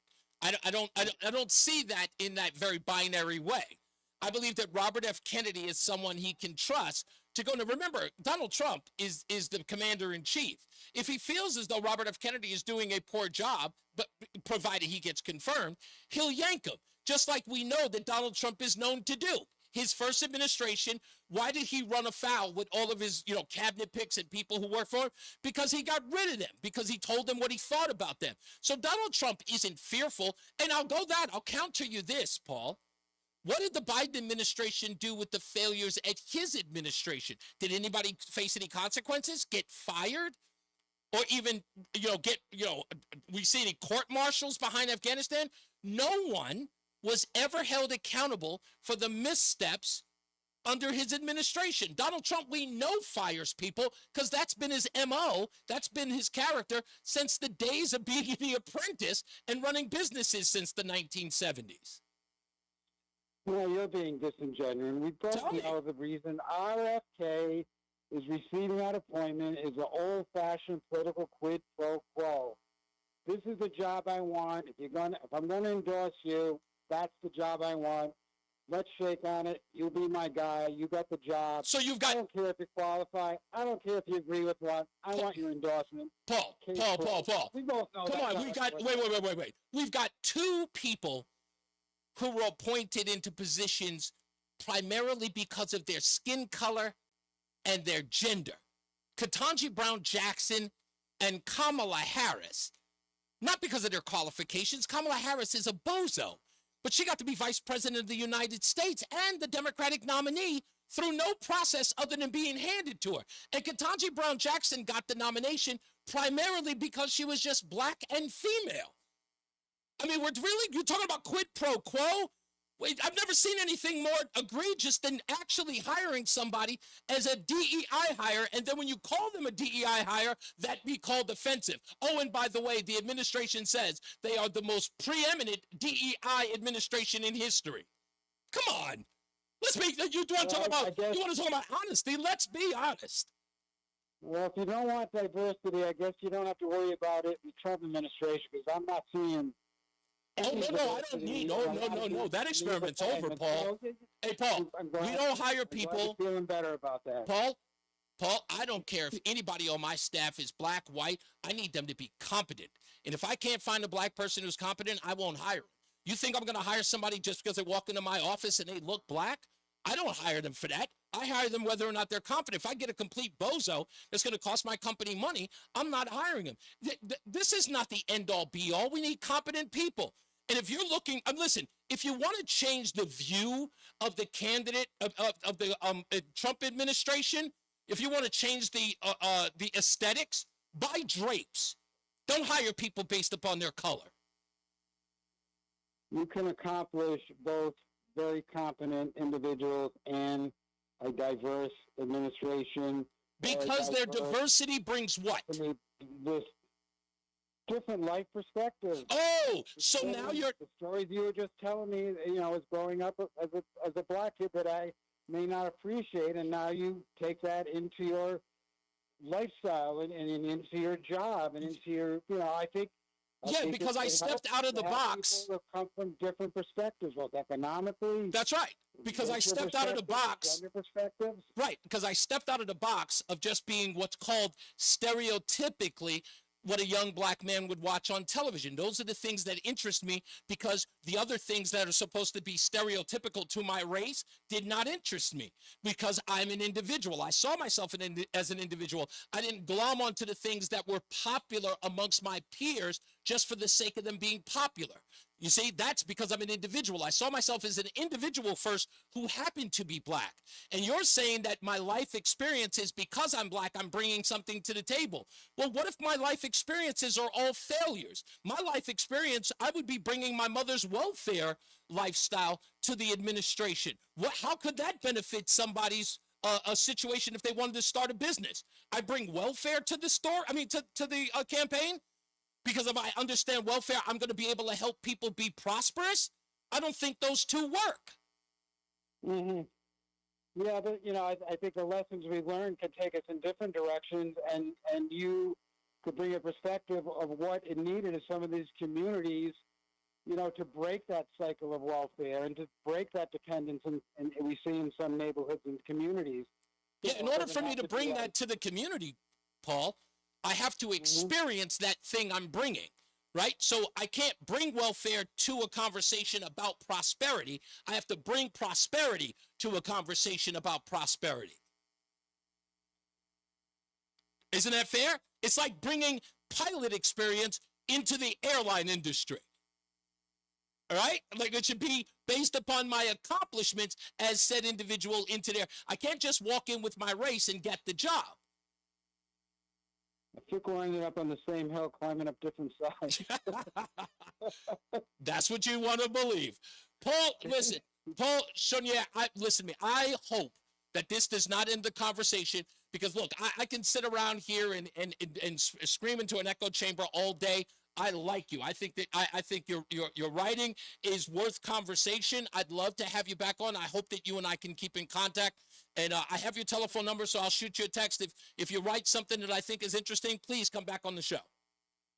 Well, I've enjoyed it immensely. I love being pushed back on and a little give and take. I mean, that what makes this country great is we have that opportunity to hear all voices. You don't want to just don't want to hear an echo chamber. So I appreciate the points you raised. Thank you, sir. Much appreciated. Paul Chonier. I love saying it now because it's French. Paul Chonier of the Day newspaper. Check out his article there. He doesn't write all the time, but he's got plenty of articles that you can find there. Subscribe to the Day as well. Thank you again, Paul. Much appreciated. All right, thank you. You got it. I love to see that's what I live for. That's for me, that is fun. That it is. It's just it's riveting for me. And I'm glad he was a good sport. All right, so when we come back, we've got the 5 o'clock focus on tap. Robert F. Kennedy, as Paul just brought up, quid pro quo. I love it. Hopefully, we'll get into conversation. If indeed Robert F. Kennedy gets to change our food in, what can only be seen as like considerable ways, would you still be okay with that? Because I'm telling you, he's going to take out a lot of stuff. A lot of stuff. There's no yellow number 5. There's no orange 15. There's no, mauve 84?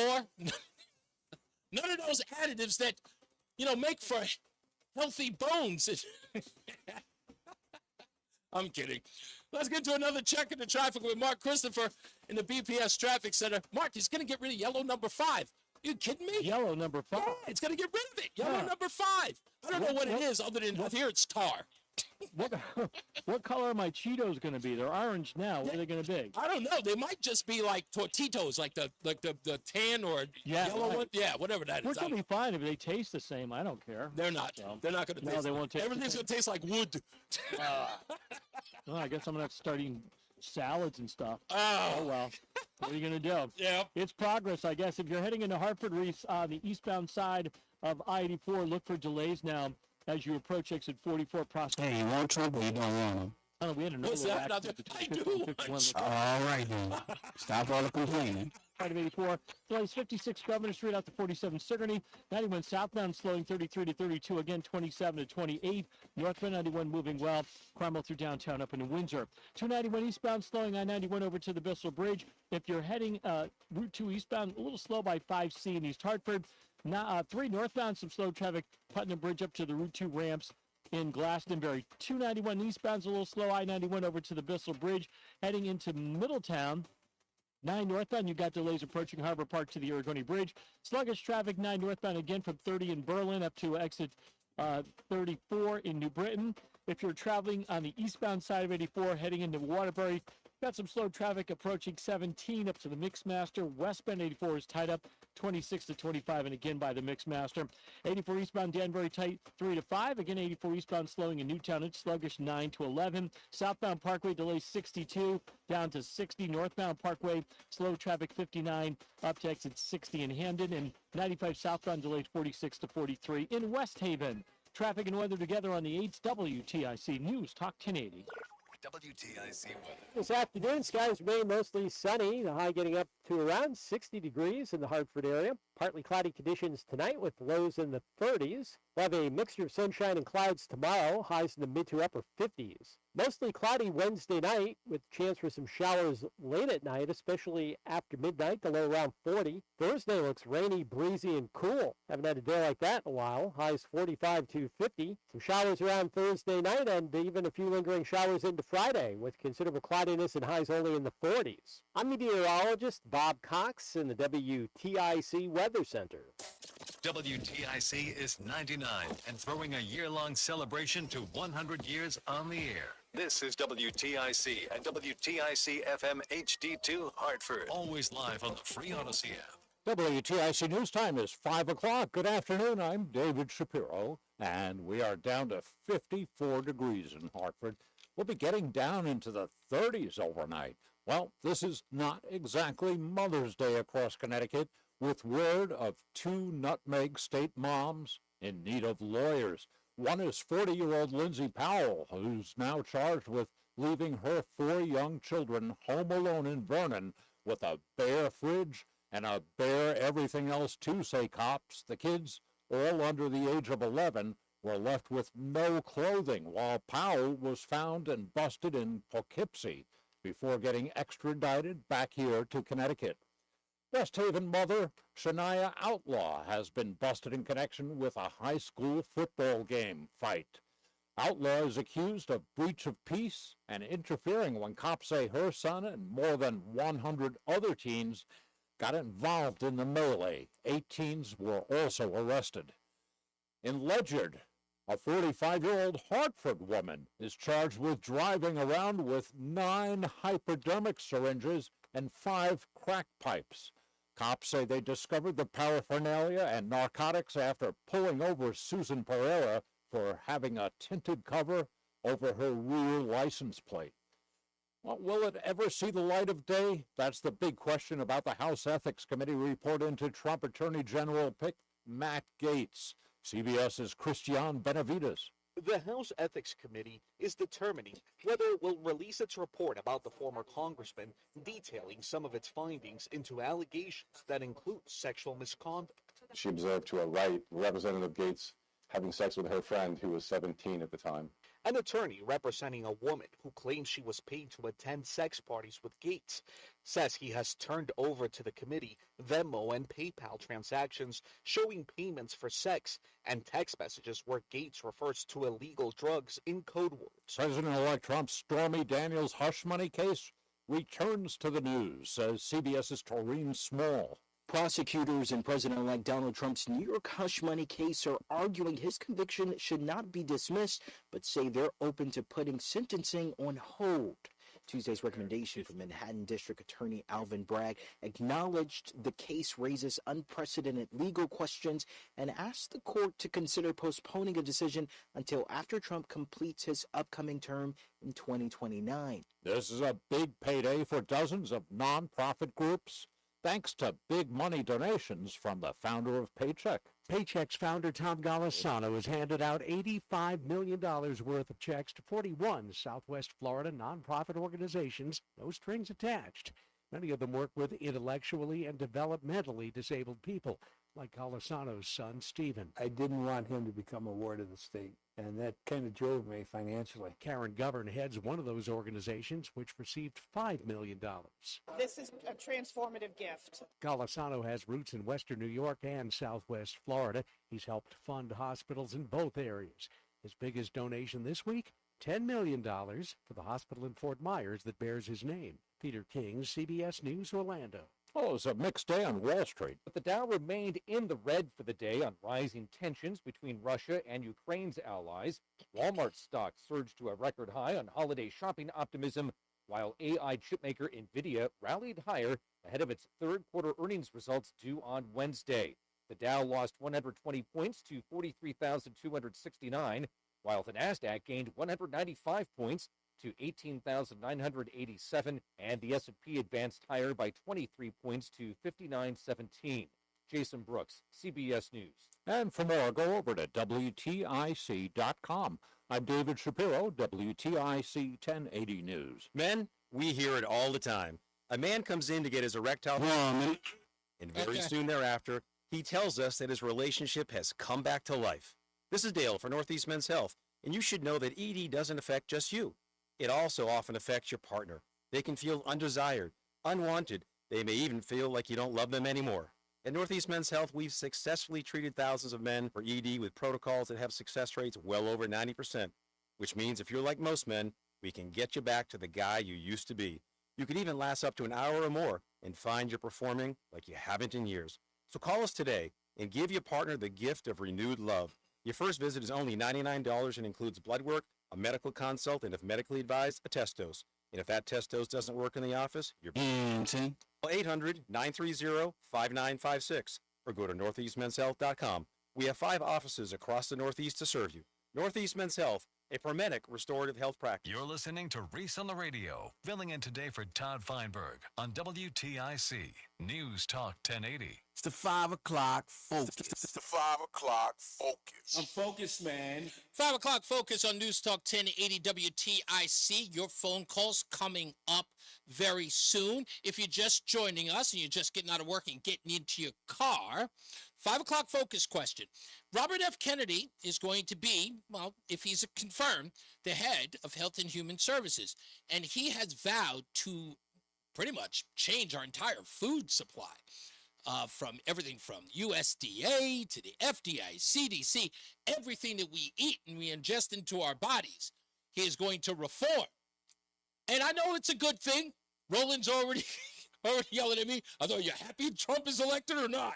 Make up your mind. I've made up my mind. I'm just saying that food's going to be different. And we may have to get used to food tasting different. Are you okay with that? Are you excited? Are you somewhat apprehensive? You know, we are going to be healthier, I think. I really do believe that he's going to make America healthier. At least the food that we eat is going to be better for us. I do really believe that. That's his intent. But are you excited? Are you nervous? What happens to, you know, the foods that you do enjoy on your cheat day? Will those change? Or will you be forced to put them down because they won't taste the same? That's all I'm saying. Speaking of other health news, Dr. Mehmet Oz, remember the TV show, the Dr. Oz show? Dr. Mehmet Oz has been tapped to be to serve as the Centers for Medicare and Medicaid Services administrator by Donald Trump, which he said in a statement. You might remember that, what's his name? Mehmet Oz. He ran for Senate in Pennsylvania. He was beaten by Frankenstein. You know him as John Fetterman. That's what I call him, Frankenstein. Let's get another check of the traffic with Mark Christopher in the BPS Traffic Center. Do you remember what that's from? Mark Christopher? You don't remember? You don't remember who this is? Listen. He's singing Putting on the Ritz. Taco? No, Putting on the Ritz from Young Frankenstein. That's... Please don't tell me you never saw that. Never saw. I'm not a big movie guy, Reese. Oh, goodness gracious. It's Mel Brooks. How many times we got to tell you that? I know Mel Brooks. Yeah, but Putting on the Ritz was, you know, Peter Boyle as Frankenstein in Young Frankenstein with Gene Wilder. You've really never seen that. He's not a movie guy at all. I apologize. I'm going to leave you alone. I remember Peter Boyle on with, what was the show? Everybody Loves Raymond. Raymond. Standout on that show. He was great in that show, too. He had all the great one-line singers. Yes. Putting on the Ritz. Taco. There you go. Hit from the 80s. Yes. The worst record ever.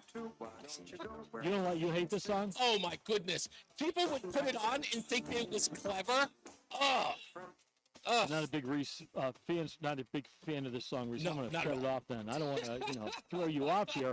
Hey, Reese, thank you very much. If you're heading into Hartford right now, westbound 84 tied up 56 Governor Street out to 46 Sisson Avenue, 84 eastbound tied up from 40. You the one that said a soft head make a hard head make a soft behind. 84 interchange, southbound 91 flowing from You still get the message.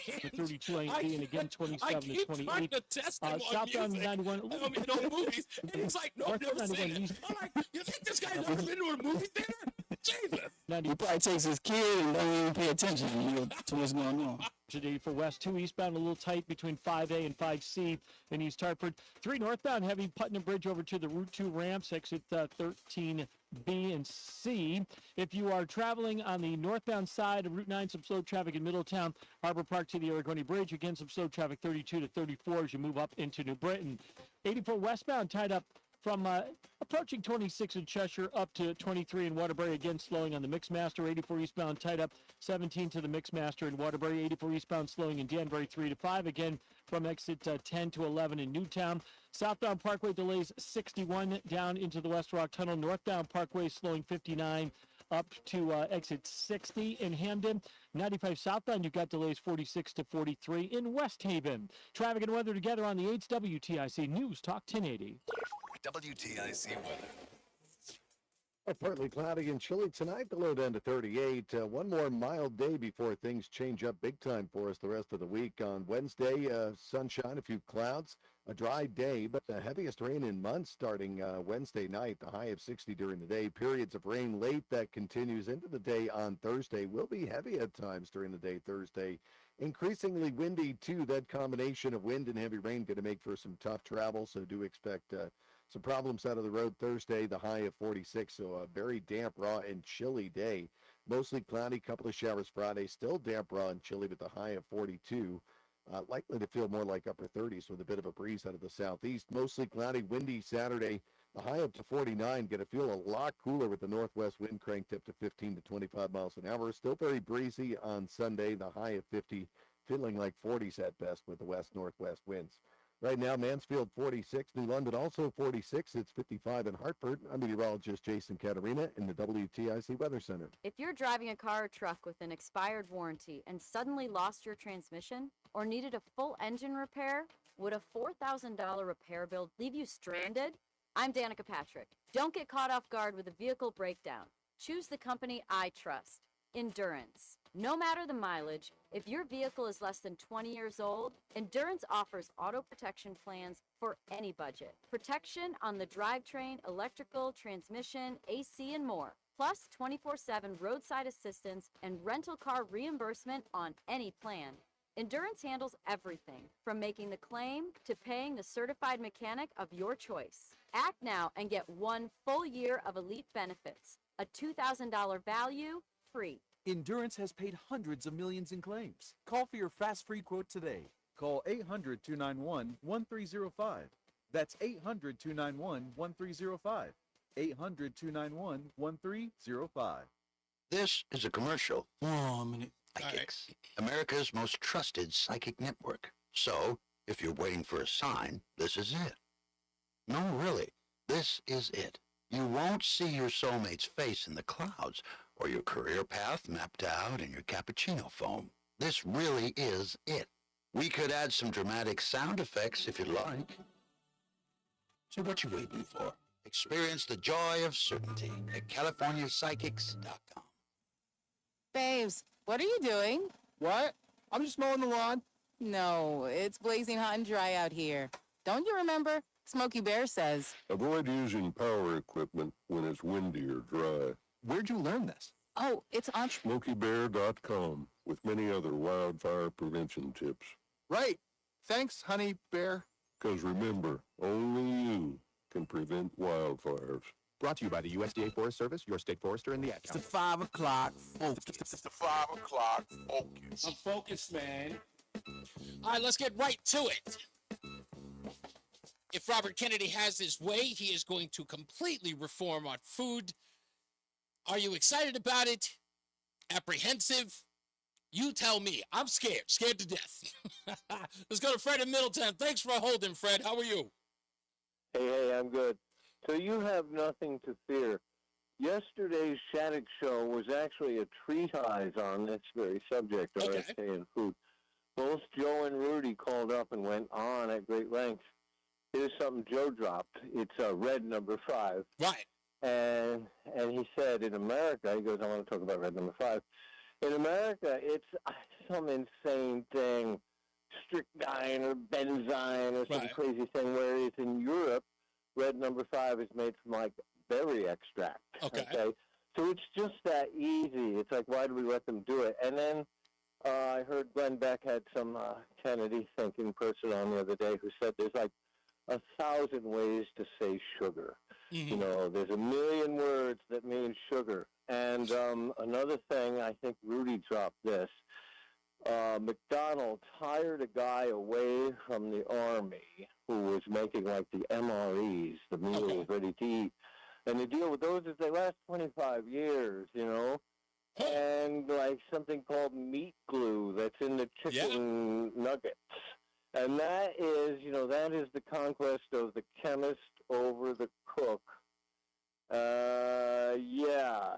And so you're excited, I presume. Oh, yeah, it's nothing but good. And things will just taste better. In other words, so many, I mean, but so let me just close with this, dude. I assume you've said before, quote, if you want to change the aesthetics, buy drapes. That's like a line you drop. Yes. Because that's definitely a quote. That's good. Yeah. And then Rodney Dangerfield has a joke. I swear my last wife divorced me because I clashed with the curtains or drapes, as she called them. Yeah. All right. Thank you. Thank you, sir. Much appreciated. All right. Lori is in Glastonbury. Thank you, Lori. How are you?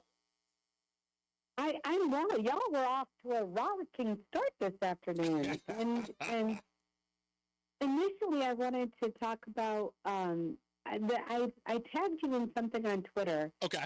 And it was about how William Tong and Ned Lamont, bless their hearts, they're like, no, we're going to protect all of the illegal immigrants that are in our state. Indeed. And I was hoping that it would kind of, go off into a little bit of a discussion. But the fact that you brought up this whole thing about Robert F. Kennedy fascinates me as well, because I'm super excited, but I also already shop at Trader Joe's, and so I already eat healthier. So even the junk food that I get at Trader Joe's is a step healthier than, say, something you'd pick up from Frito-Lay. And I think the last time I had McDonald's was in 2016, the fall of 2016. So I'm not a fast food person. Right. I know, man, a lot of people aren't, Lori. But can I ask you this, Lori? When you say you go to places like Trader Joe's, I'm afraid to go to places like Whole Foods because I don't think I'm cool enough to shop there. Because the people who they're in yoga pants and they do, guys wear buns in their hair. I can't do it. I don't look cool enough. I just don't. I'm not hip enough. I look like an old man in that place who's confused about stuff. I can't understand how 6 items are $150. I just can't. Just not my thing. But anyway, But that's why I go to Trader Joe's, because I'm not grumpy enough to go to Whole Foods, because nobody in there ever looks happy. No one don't. in Whole Foods ever looks happy. But if you go to Trader Joe's, it's like the happiest grocery store on earth. It really, really is. But I'm just looking forward to also the revamping of our healthcare system. I just wanted him to, turn the computer off and on and see if it fixes everything. So you're really, really optimistic about this. Like you can't wait to see what kind of reforms take place, even if they're a little. Yes, I am very hopeful. If we only end up eating more like Europe, I think that'll take care of a lot of our health problems. So if that's the only thing that happens in 4 years, I'll be a tad disappointed, because I would love to see Big Pharma get pants. But, but if all we do is eat like Europeans, I would be happier with that. No, a lot of people my wife is super duper excited about this because she feels like she listens to Robert F. Kennedy all the time. And the only thing that comes out of my wife's mouth is the same thing. I just said that. I said that a week ago. I said that last year. I've been saying that for years. That's all she ever says when he talks. And this is the reason why I refuse to go food shopping with her, because she is meticulous, Lori. Meticulous. She goes through every ingredient. A shopping experience with my wife is like going to the library to do a book report. It's that she has to read everything in every aisle. It's laborious. That's the word for it. And the only reason why I know that is because, like I said, it's like going to the library with my wife. It's that. Listen, it sounds like she and I could be best friends. Oh, yeah. That's because that's what I need. 2 of you. Thank you, Lori. I appreciate you. Let me go to you guys. Tom is in Thomaston. How you doing, Tom? Hey, oh boy, I got a ton of points. Hey, first off, the guy that said women can't lead, Joan of Arc led an army to victory in France.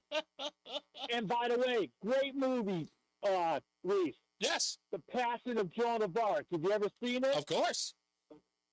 Oh, some critics say that woman is maybe the best female performance ever by a woman. Mm-hmm. And she doesn't speak one word in that movie. It's a solid movie. Yeah. That is great. Margaret Thatcher was one of the greatest conservatives of the 20th century. Indeed. And Ella Grasso is probably the last good governor we've had in the state of Connecticut.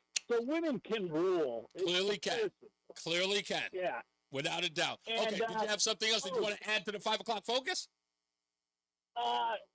No, because I mentioned that one knucklehead who said, Trump went off, because he's going on electric vehicles. Oh, yeah. What did the guy want to do? Keep it secret and not tell anyone? And have all his family make millions like the congressmen and the senators doing this?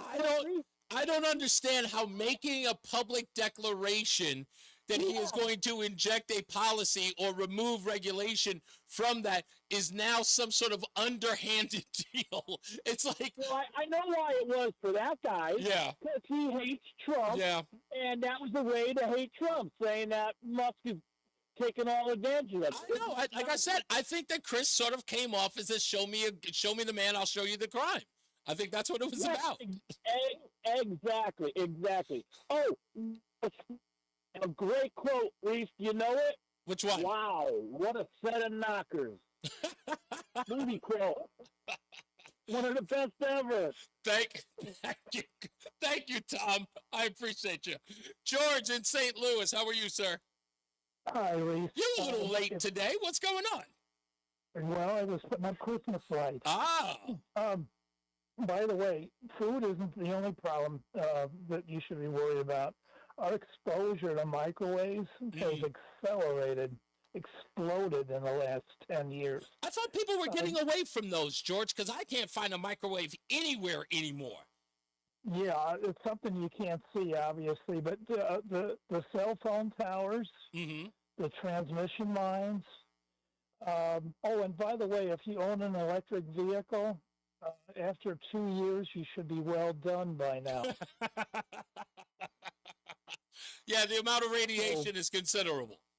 It has exploded quite recently in the last few years. Yeah. That gives you cancer. So let me ask you this then, George. I mean, the 5 o'clock focus is about Robert F. Kennedy's reform of the food industry.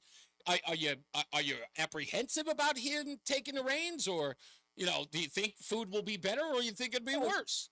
Well, if they can increase the lifespan, and that's what they're after, there'll be a problem with Social Security. All of a sudden, people are living 10 years longer. That's true. Good point. Good point. There's complications here. It's funny. I never thought of that, but you make a very good point. Because one of the biggest problems, in fact, recently they said, of course, there's been an argument in Washington about pushing back the retirement age to 67. Some people back in the days used to say 70, but they wanted to push back the retirement age. 67 is the last one from 65 that they wish to do. But you're right. If you do make Americans healthier, clearly they'll live longer, well into their 80s. It then begs the question, is Social Security sustainable? However, the other side of that, you can say that if Donald Trump does accomplish making the economy better, then he can salvage Social Security. Yeah, but he could salvage Social Security. Yeah. Well, yeah, that's right. We could be working longer. That's also a good point. All right, George, thank you, sir. Let me get to a couple of other people. They've been on hold too. I've got next up is Everett. Hey, long time no hear from Everett. How are you? Good. Yeah, I had a question about your monologue there. How does Nancy know what a woman is? Everett is talking about my opening monologue with that's actually a really, really good point. I don't know that she knows who the woman is. I'm surprised that Brian didn't ask her. We were talking about Nancy DiNardo, head of the Democrat Party. How could you say that Camilla didn't get to elected because she was a woman? It's because you know what a woman is. I mean, you're just not identifying something other than a woman. Yeah, I mean, if that was the case, does she think that the electorate would have changed its mind if Kamala Harris would have identified as a man? And if she knows what a woman is, we would share it with the rest of the Democratic Party, especially the people that they were nominating to offices. Yeah, good point. Because I actually watched some of those hearings, and none of those people knew how to identify what a woman was. Yeah, in fact, they were very evasive about answering the question about what is a woman. They almost seemed reticent to say, XY chromosome versus XX chromosome. It was like, whatever identifies is what they just kind of went around in a circular argument. It was actually pretty interesting to watch. Yeah, no, I mean, I love turning around and throwing their own logic right back in their face and have it try to please explain this to me.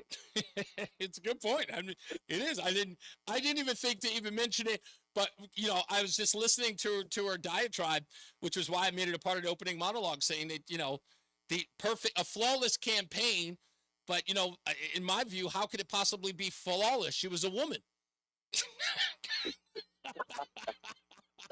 And I am very excited about Kennedy getting into cleaning up the food and drugs.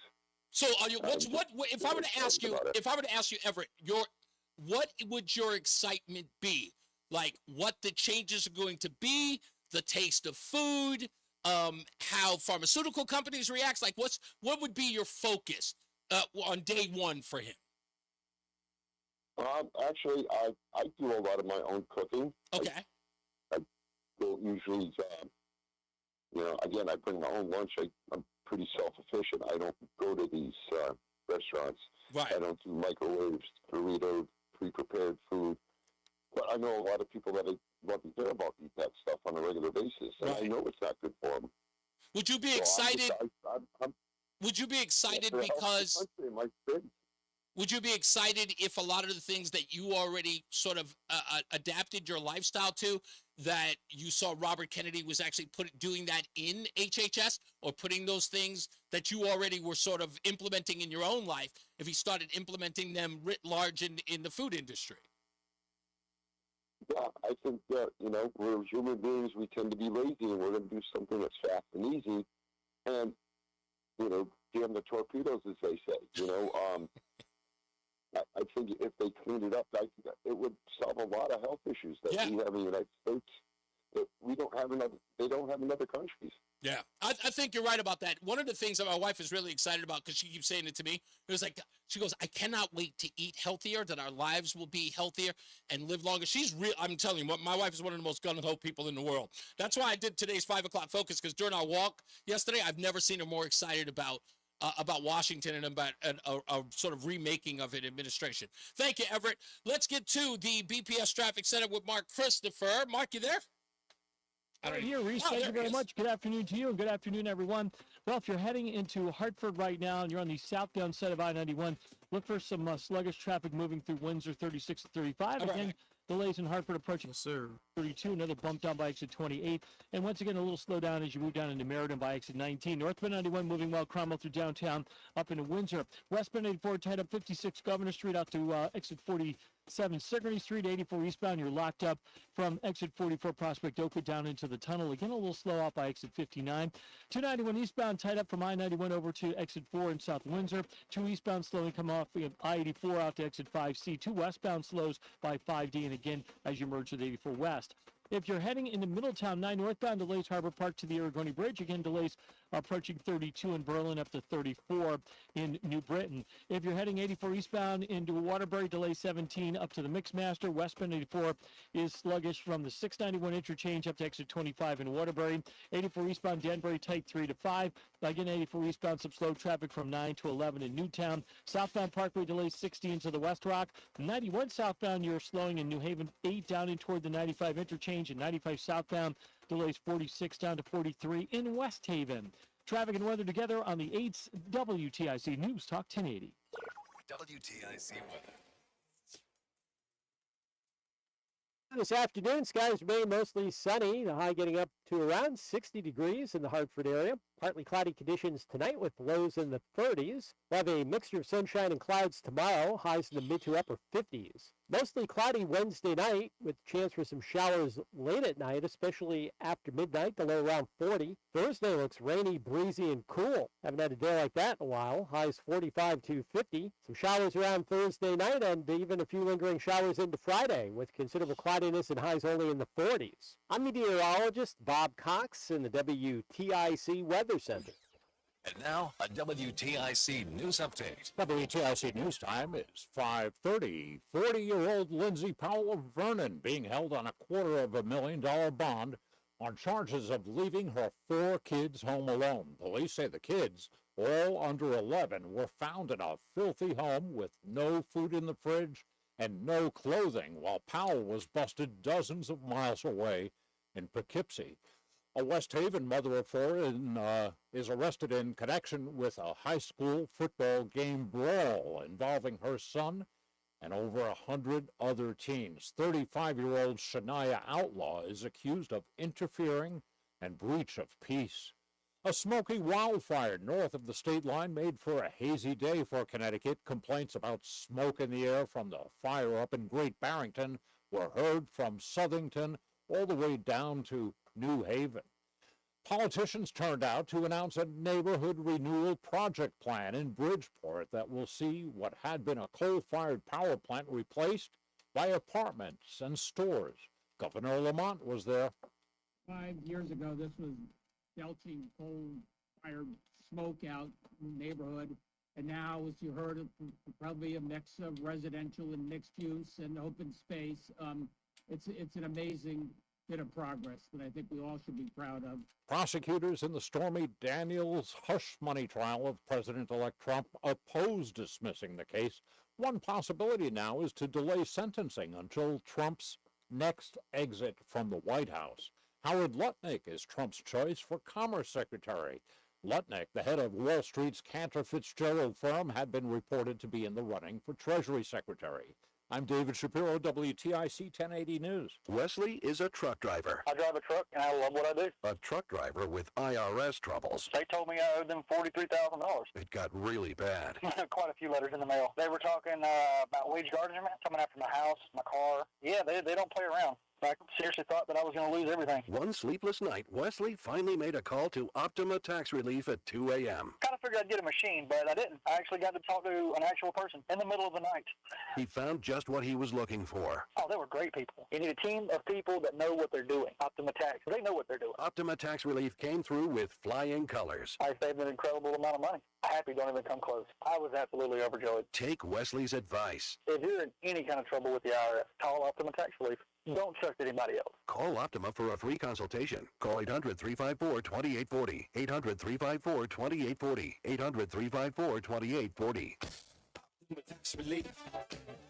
Some restrictions apply. For complete details, please visit OptimaTaxRelief.com. Paid for by government. Now is the time. With Morgan Silver Bars. Grab your piece of America's silver legacy with this special offer. These spectacular shining silver bars featuring a crisp image of the iconic Morgan silver dollar, a legendary coin that has captivated collectors for generations. Americans treasure owning silver bars and coins, putting them away for themselves and their loved ones. Call now to secure 1-ounce silver bars minted in 99.9% pure silver and made in the USA. You'll be glad you did. Hurry, don't miss out on this special deal. Save $10 per silver bar. The more you buy, the more you save. Limit of 25 bars per customer. Call to learn more. Plus, with qualifying orders, you'll receive a free Morgan silver dollar. That's a $59.95 value and free shipping. Call 222-3871 now to secure your 1-ounce Morgan silver dollar bars. That's 1-800-222-3871. This is Reese on the Radio, filling in for Todd Feinberg on WTIC News Talk 1080. It's the 5 o'clock focus. It's the 5 o'clock focus. I'm focused, man.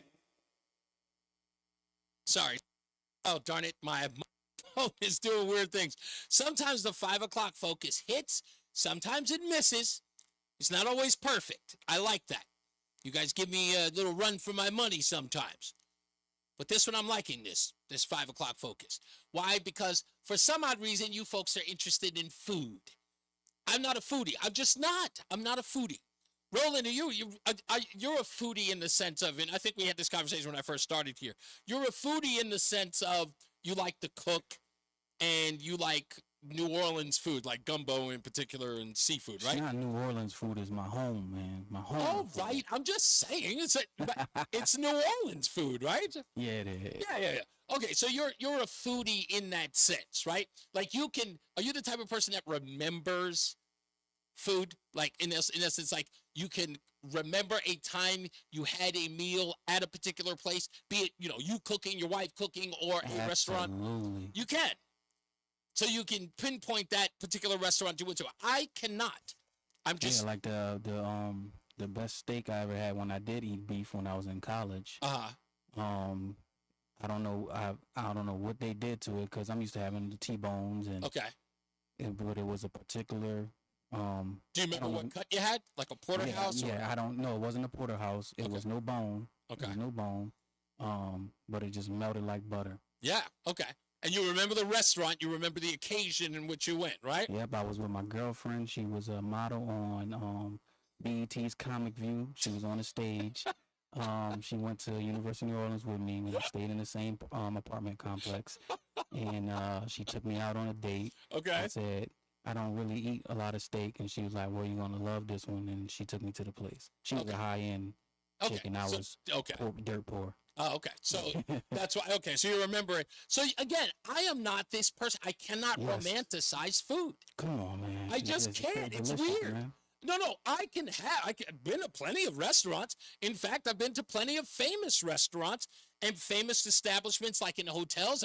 I've been to the Plaza in New York. I've had caviar. I've had. I've had plenty of different kinds of caviar. I've had plenty of, I've had filet mignon in some of the best restaurants in or around New York City, in other places around the country. And to be honest with you, if you would ask me, it's like, hey, what was the best porterhouse you ever had? Couldn't tell you. Is it caviar or caviar? It's caviar. It's caviar, so I call it caviar. It's caviar. Mature? I'm one of those guys. Yes. Is it mature or mature? It's mature. I don't do mature. Okay. It sounds like somebody's spitting. Mature. Yes. So I've had plenty of different things and places. I've been to them all, and people will ask me, it's like, well, what was a great restaurant you went to? Couldn't tell you. That's crazy. And you want to talk about getting somebody real mad? This gets them mad every time. When people tell me, hey, you ever tried this Thai restaurant? Or people will actually mention Asian food, like a Philippine restaurant or a Thai restaurant. You know what I always say? I was like, oh, Chinese food. Yeah, I had that before. People go, it's not Chinese, it's Thai. I'm it's like, different, man. It's different. No, it's not. Same thing. It's noodles, rice, meat. That's it. Same thing. It's all Chinese food to me. I know people get mad, but I don't care. Mark Christopher's in the BPS Traffic Center. You know what? I care about food about as much as Mark Christopher cares about movies. I don't. Well, how can you not care about food? Yeah, I don't get You clearly care about food, but when I ask you about movies, you're like, what are you talking about? I don't know what movie that is. Yeah, I'm talking about food. I can't sit long enough through a movie. So see, I can't sit long enough to care about whether or not it's Thai or don't. To me, Chinese food. What's your favorite fast foods?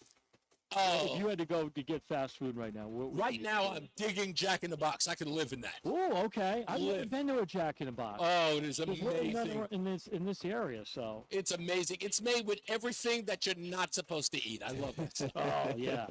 Well, my thing is Raising Cane's chicken. Oh, okay. Oh, I've tried them. I don't like that they don't have barbecue sauce. Yeah, it's amazing. They just have the famous Raising Cane.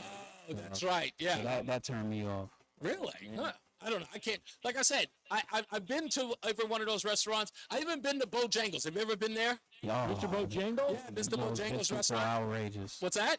Those biscuits are delicious. See, everybody says that. I think that place is just absolutely chicken. Just chicken.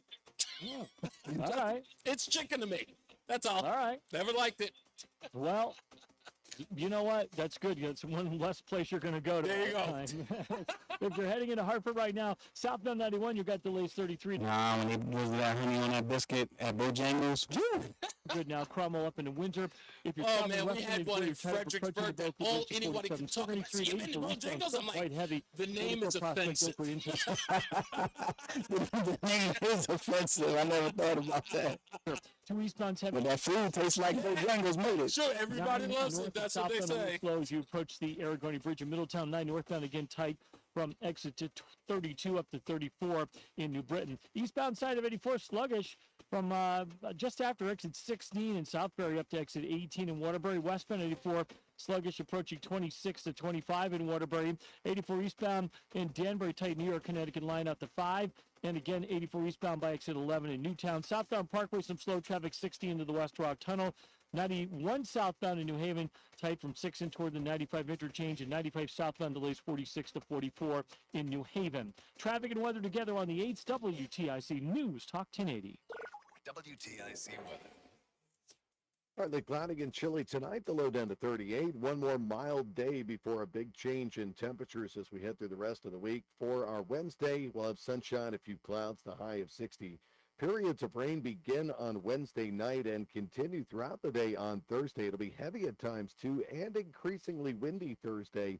It's going to make for some tough travel conditions with very poor visibility at times. The high of 46 making for a damp, raw, and chilly feel to the day, too. Friday, mostly cloudy, couple of showers again, damp, raw, and chilly with the high only 42. Mostly cloudy, windy Saturday, the high up to 49. Those northwest winds 15 to 25 miles an hour are going to make it feel a lot cooler. Breezy on Sunday, still a mix of clouds and sun, the high of 50.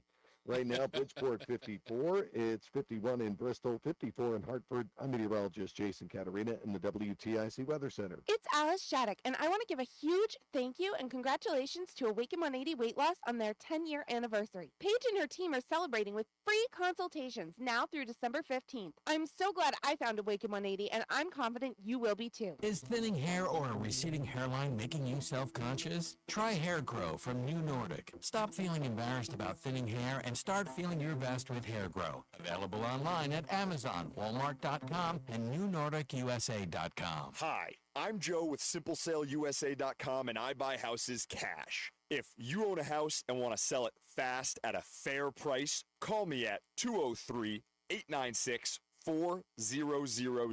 I can pay cash and close in as little as 7 days. I buy houses in any condition, any price range, and more importantly, anywhere in Connecticut. I'm a private real estate investor who buys several houses a month, and I want to buy more. I buy inherited houses, divorce houses, behind in payment houses. I even buy my tenant won't pay me the rent houses. Do you own a house that is trash and needs thousands of dollars in repairs? Great, because I love buying junk houses. I buy vacant houses, abandoned houses, condemned houses, and even foreclosure houses. If you own a house and want to sell it fast, call me at 203-896-4000. That's 203-896-4000. 203-896-4000. Wait a minute. This is full of old videotapes and photos with memories you'd love to share with the family this Christmas. Right now, get exclusive early access to Legacy Box's biggest deal of the year. Digitize your memories for just $9 per tape. That's right, only $9 to preserve and share your precious moments. VHS, VHS-C, Hi-8, film reels, and more. Saving you over $15 per item. Not to mention, when you digitize your memories now, Legacy Box sends all your memories back on the cloud, so they're easy to access by Christmas, and you can relive them with your family just in time for the holidays. You've heard about Legacy Box all year, but now is the best time to digitize your memories. Hurry, this $9 deal won't last long. LegacyBox.com/value for early access to our best deal of the year. Don't wait. Secure your digitized memories by Christmas at LegacyBox.com/value. What's up, everybody? You know who it is. You know who it is. You know who it is. It's Reese on the Radio. Frederick Douglass of the 21st century. It's WTIC News Talk 1080. Oh, man. I want to give it up to Paul Chonier, our guest today. Thank you, Paul, for showing up. and doing the darn thing, having a conversation with me. The 5 o'clock focus, we'll get into the last phone calls here about that, or of course, if they want to opine about anything else. On tomorrow's program, we've got to talk about how Connecticut made it into libs of TikTok today. Did you hear that? Go ahead, Connecticut. William Tongue, baby, all the way. Making headlines for all the wrong reasons. We'll get into that tomorrow in the opening monologue. So stick around, or be here for that, I should say. Now, to the phones we go. Who is our first up? Let's go to Bill, who's in Rocky Hill. How are you, sir? Hey, how you doing? Is it too late to say something about Kamala? Why not? Go for it. So, the head of the Democratic Party said she didn't understand why Democrats lost all over the nation, and Katie Couric said the same thing. Yeah. Like, she couldn't answer any questions. Katie Couric said, just answer a damn question. That was Katie Couric's response. She was just saying the same thing. And I think I figured out this gender thing where they won't answer. Yeah. Yeah, I think they're trying to put the porn industry out of business because you won't know what you're watching anymore. Oh, good point. Yeah, that's what I'm thinking. All right, so thank you for your time. Thank you. Much appreciated, Bill. Good call. All right, Dave's in Brantford. How we doing, Dave? Yeah, how you doing, Reese? On the subject, I had a steak at Miami Beach once with my soon-to-be wife. Okay. It was just terrific. It was called Curry's in North Miami Beach. Okay. But I think maybe the company was more impressive than the meat was. But I do remember the meat, and the wallpaper looked like bamboo grass all along. It was like a greenish bamboo grass. And the plates were those old-style metal plates that got hot and sizzled. Oh, yeah. Nose. Kind of probably for safety reasons you can't get. I want to invade Fred's lane and do 2 words. Yes. 3 words. Because it's going to be raining tomorrow. Okay. We cleaned out our garage and we found overshoes, also known as galoshes. Those big black rubber things with about 5/8 buckles. That you flipped over your shoes when we walked to school. 2 miles uphill in both directions, of course. And don't forget dodging dinosaurs. And the other one was when it was rainy, we had to put on our rubbers. I get a kick out of using so do I. Those black stretchy things that you wore in the rain and were embarrassed to wear after 4th grade, because we had to walk like 10 blocks to get to school in 2nd grade. And it wasn't a felony for your parents to let you walk 10 blocks all by yourself on the way to school. That's right. Well done. Thank you, sir. That was brilliant. Yeah, it was not a felony. Matt is in Bristol. What's up, Matt? Hello, Mr. Hopkins. How are you doing? Pretty good, sir. What's up? So, I was a big fan of RFK, and I thought it was a great pick. Okay. Last night, I was working late, so after your show, the Eric Erickson show comes on. Right, Have you ever heard that? Yeah, of course. And he had some pretty disturbing things to say about RFK. Right. And I don't know if they're true. I don't know if you know about it, and I just want... A lot of people have been pushing back that RFK is a big pro-abortion proponent. Is a lot of the problems that people have. About his wife. Oh, about his wife. Oh, Cheryl Hines? Yeah, so something about his wife and cheating on his wife like a bunch, and then his wife committing suicide. Oh, his former wife, not his current wife. The body to the family, and it was pretty disturbing stuff that he was saying that I never heard about before, and I just wanted your opinion on it, if it's true or if I don't know. I know nothing about it, and again, I've never, Robert F. Kennedy is probably one of those people who's barely on my radar, but you know what? I will look into it. In fact, I'll listen to Eric's show just to see what he's talking about. Thank you. Yeah, look into that and let me know if I should be rooting for him or not. I got you. But you are excited about the food thing then, though, right? Oh, I think everything he said food-wise, I'm on board with 100%. Oh, okay. All right. So that you're excited for. Okay. All right. That was primarily the focus. I appreciate you, buddy. Okay. All right. Thank you. You got it. Craig is in the car. How we doing, sir? Craig? Are you there, buddy? Okay, you know what? Let me put him on hold. Oh, there he is. Hey, what's going on, Craig? All right. Popeye's chicken tenders, Mardi Gras mustard sauce, and an extra biscuit. I'm done. Okay, no, don't go anywhere. Listen to me. I was probably the only person in the world who was unfazed by the Popeyes chicken sandwich. I'd be honest with you, there were people killing each other for the Popeyes chicken sandwich. I was like, okay, I got to find out what all the fuss is about. People are losing their lives. This thing has got to be the best thing that ever happened to chicken. And I ate it, and I went, that's it? I'm like, people died for this? There's no way. Popeyes is going to kill a chicken, and the chicken says, thank you, it's so good. I don't know. Like I said, it was an okay sandwich, but I wasn't saying to myself, yeah, I think I want to kill a guy. Like I know.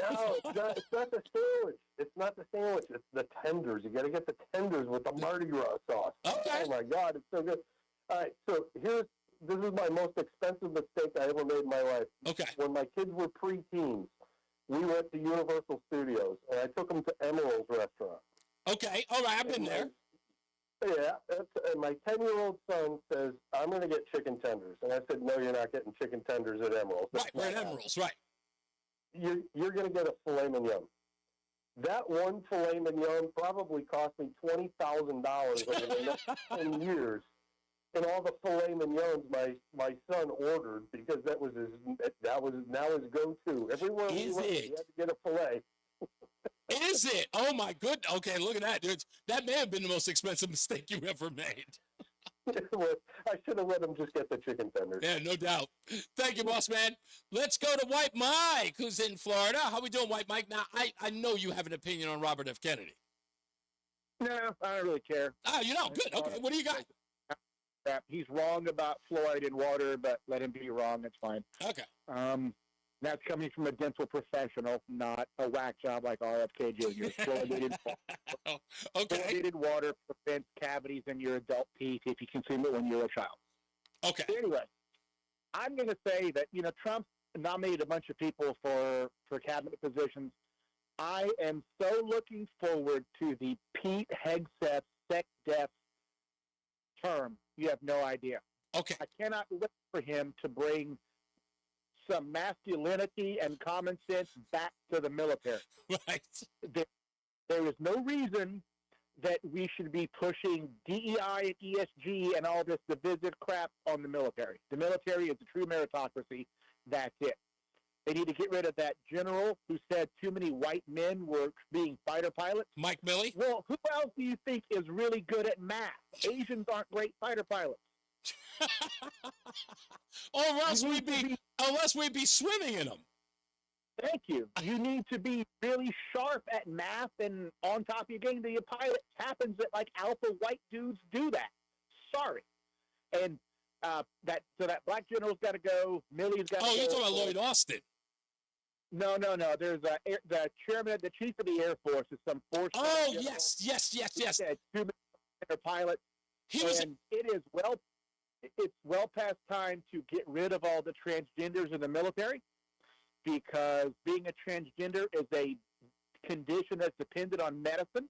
Okay. And you can't be a type 2 diabetic in the military because you're dependent on medicine. You're not deployable. Let me ask you this. Hold on. So the guy you're talking about in the Air Force, is that the guy that had the very famous exchange with Matt Gaetz about what a demi, was it a demi something? Demigender? Yes, I did. Yes, I know who that guy is. So we need to get rid of the trannies in the military. We need to get rid away from any combat role, because they're lowering the standards. Let me tell you quick. I know we're getting long here. Okay. Do you know what an Air Force combat controller technician is? No. Okay, so Air Force has special forces. Air Force CCTs are guys who deploy with all the Tier 1 and Tier 2 operator units like the SEALs and Delta, and they control the airfield above the battlefield. Okay. So they're the ones that are in contact with pilots and missiles and all this stuff. But they have to be able to do everything that SEALs and Green Beret and MARSOC and Delta can do. So it's literally the most difficult school in all of the military. Physical and psychological. Yeah, it's an 18-month pipeline. So you have to go train with the SEALs to be SEAL qualified. You have to do all that stuff. Right. The Air Force during the Biden administration was pushing to get a woman in this role. Wow. And were bending standards to get her in. The washout rate for men, we're talking top athletes who become CCTs, is over 90%. Wow. Do you think there's a woman on the planet who can do it if 90% of men can't do it? Yeah. That's insanity. Yeah. And they put women through Ranger School, and apparently to get women who actually graduated Ranger School, not like schoolhouse, not tab rangers, but schoolhouse rangers, they lowered the standards and gave them help to get them to pass the course. Wow. So they could say they were Ranger qualified. Yeah, What's the point in that? What's in that? No, I think Hegseth is going to be a welcome addition to the fighting force in general. I think that the command is excited for him to get there. Women have a place in the military. Women have been nurses. They have transported planes. They worked in logistics and supply. Yep. They can do that. They have no business being in a forward combat unit, and they shouldn't be deployed anywhere in a combat zone. It's so funny. My wife, Mike, let me tell you this before I go. My wife said this about the natural instinct of men in combat. And she was talking about if a platoon or a company was taken hostage, that the enemy, of course, would naturally grab the woman and torture her close enough for her mates to hear that in order to get information, and it would compromise the entire unit because of. That's coming from my wife, who's a combat medic. And that was her point of view on it. The same thing goes for gays in the military. You can't have a bunch of gay dudes dating in the military because it's the same emotional bond. Right. No. The military is for straight men to break stuff and kill people, and that's it. That's right, and to die on the battlefield. Thank you, sir. Indeed. Much appreciated. Mike is a stalwart for the military, indeed. I mean, there's just no breaking him on this one. So, yeah, it makes sense that Pete Hegseth is somebody he would be he'd be excited about joining this administration, especially as Secretary of Defense. You know what? We cross our fingers, folks. We cross our fingers. Like I said, tomorrow we will get into Libs of TikTok, I guess, featuring William Tong, the Attorney General of Connecticut, on its video. Check it out. Go to Libs of TikTok and you'll watch WTNH's coverage of William Tong and pushing back on the Trump administration, or the incoming administration, talking about how they're going to fight back against Donald Trump on gender issues, immigration, and, of course, abortion. So we'll talk about that in the opening monologue tomorrow. As I always say, radio is free, so we thank you for paying attention. Remember to keep JC in your hearts and in your minds. Sean Patrick, we love you and we miss you. Remember that panic is not planning, so plan your work and work your plan. Me, I'm Reese on the Radio. You have a good night, pleasant tomorrow. It's only Tuesday. Can you believe that? We come back here on Wednesday. Speaking of Tuesday traffic, let's get into Mark Christopher in the BPS Traffic Center. Hey, Mark, good night. Reese, have a great night. You too. Thanks, buddy. This traffic report being brought to you. All right, good sir.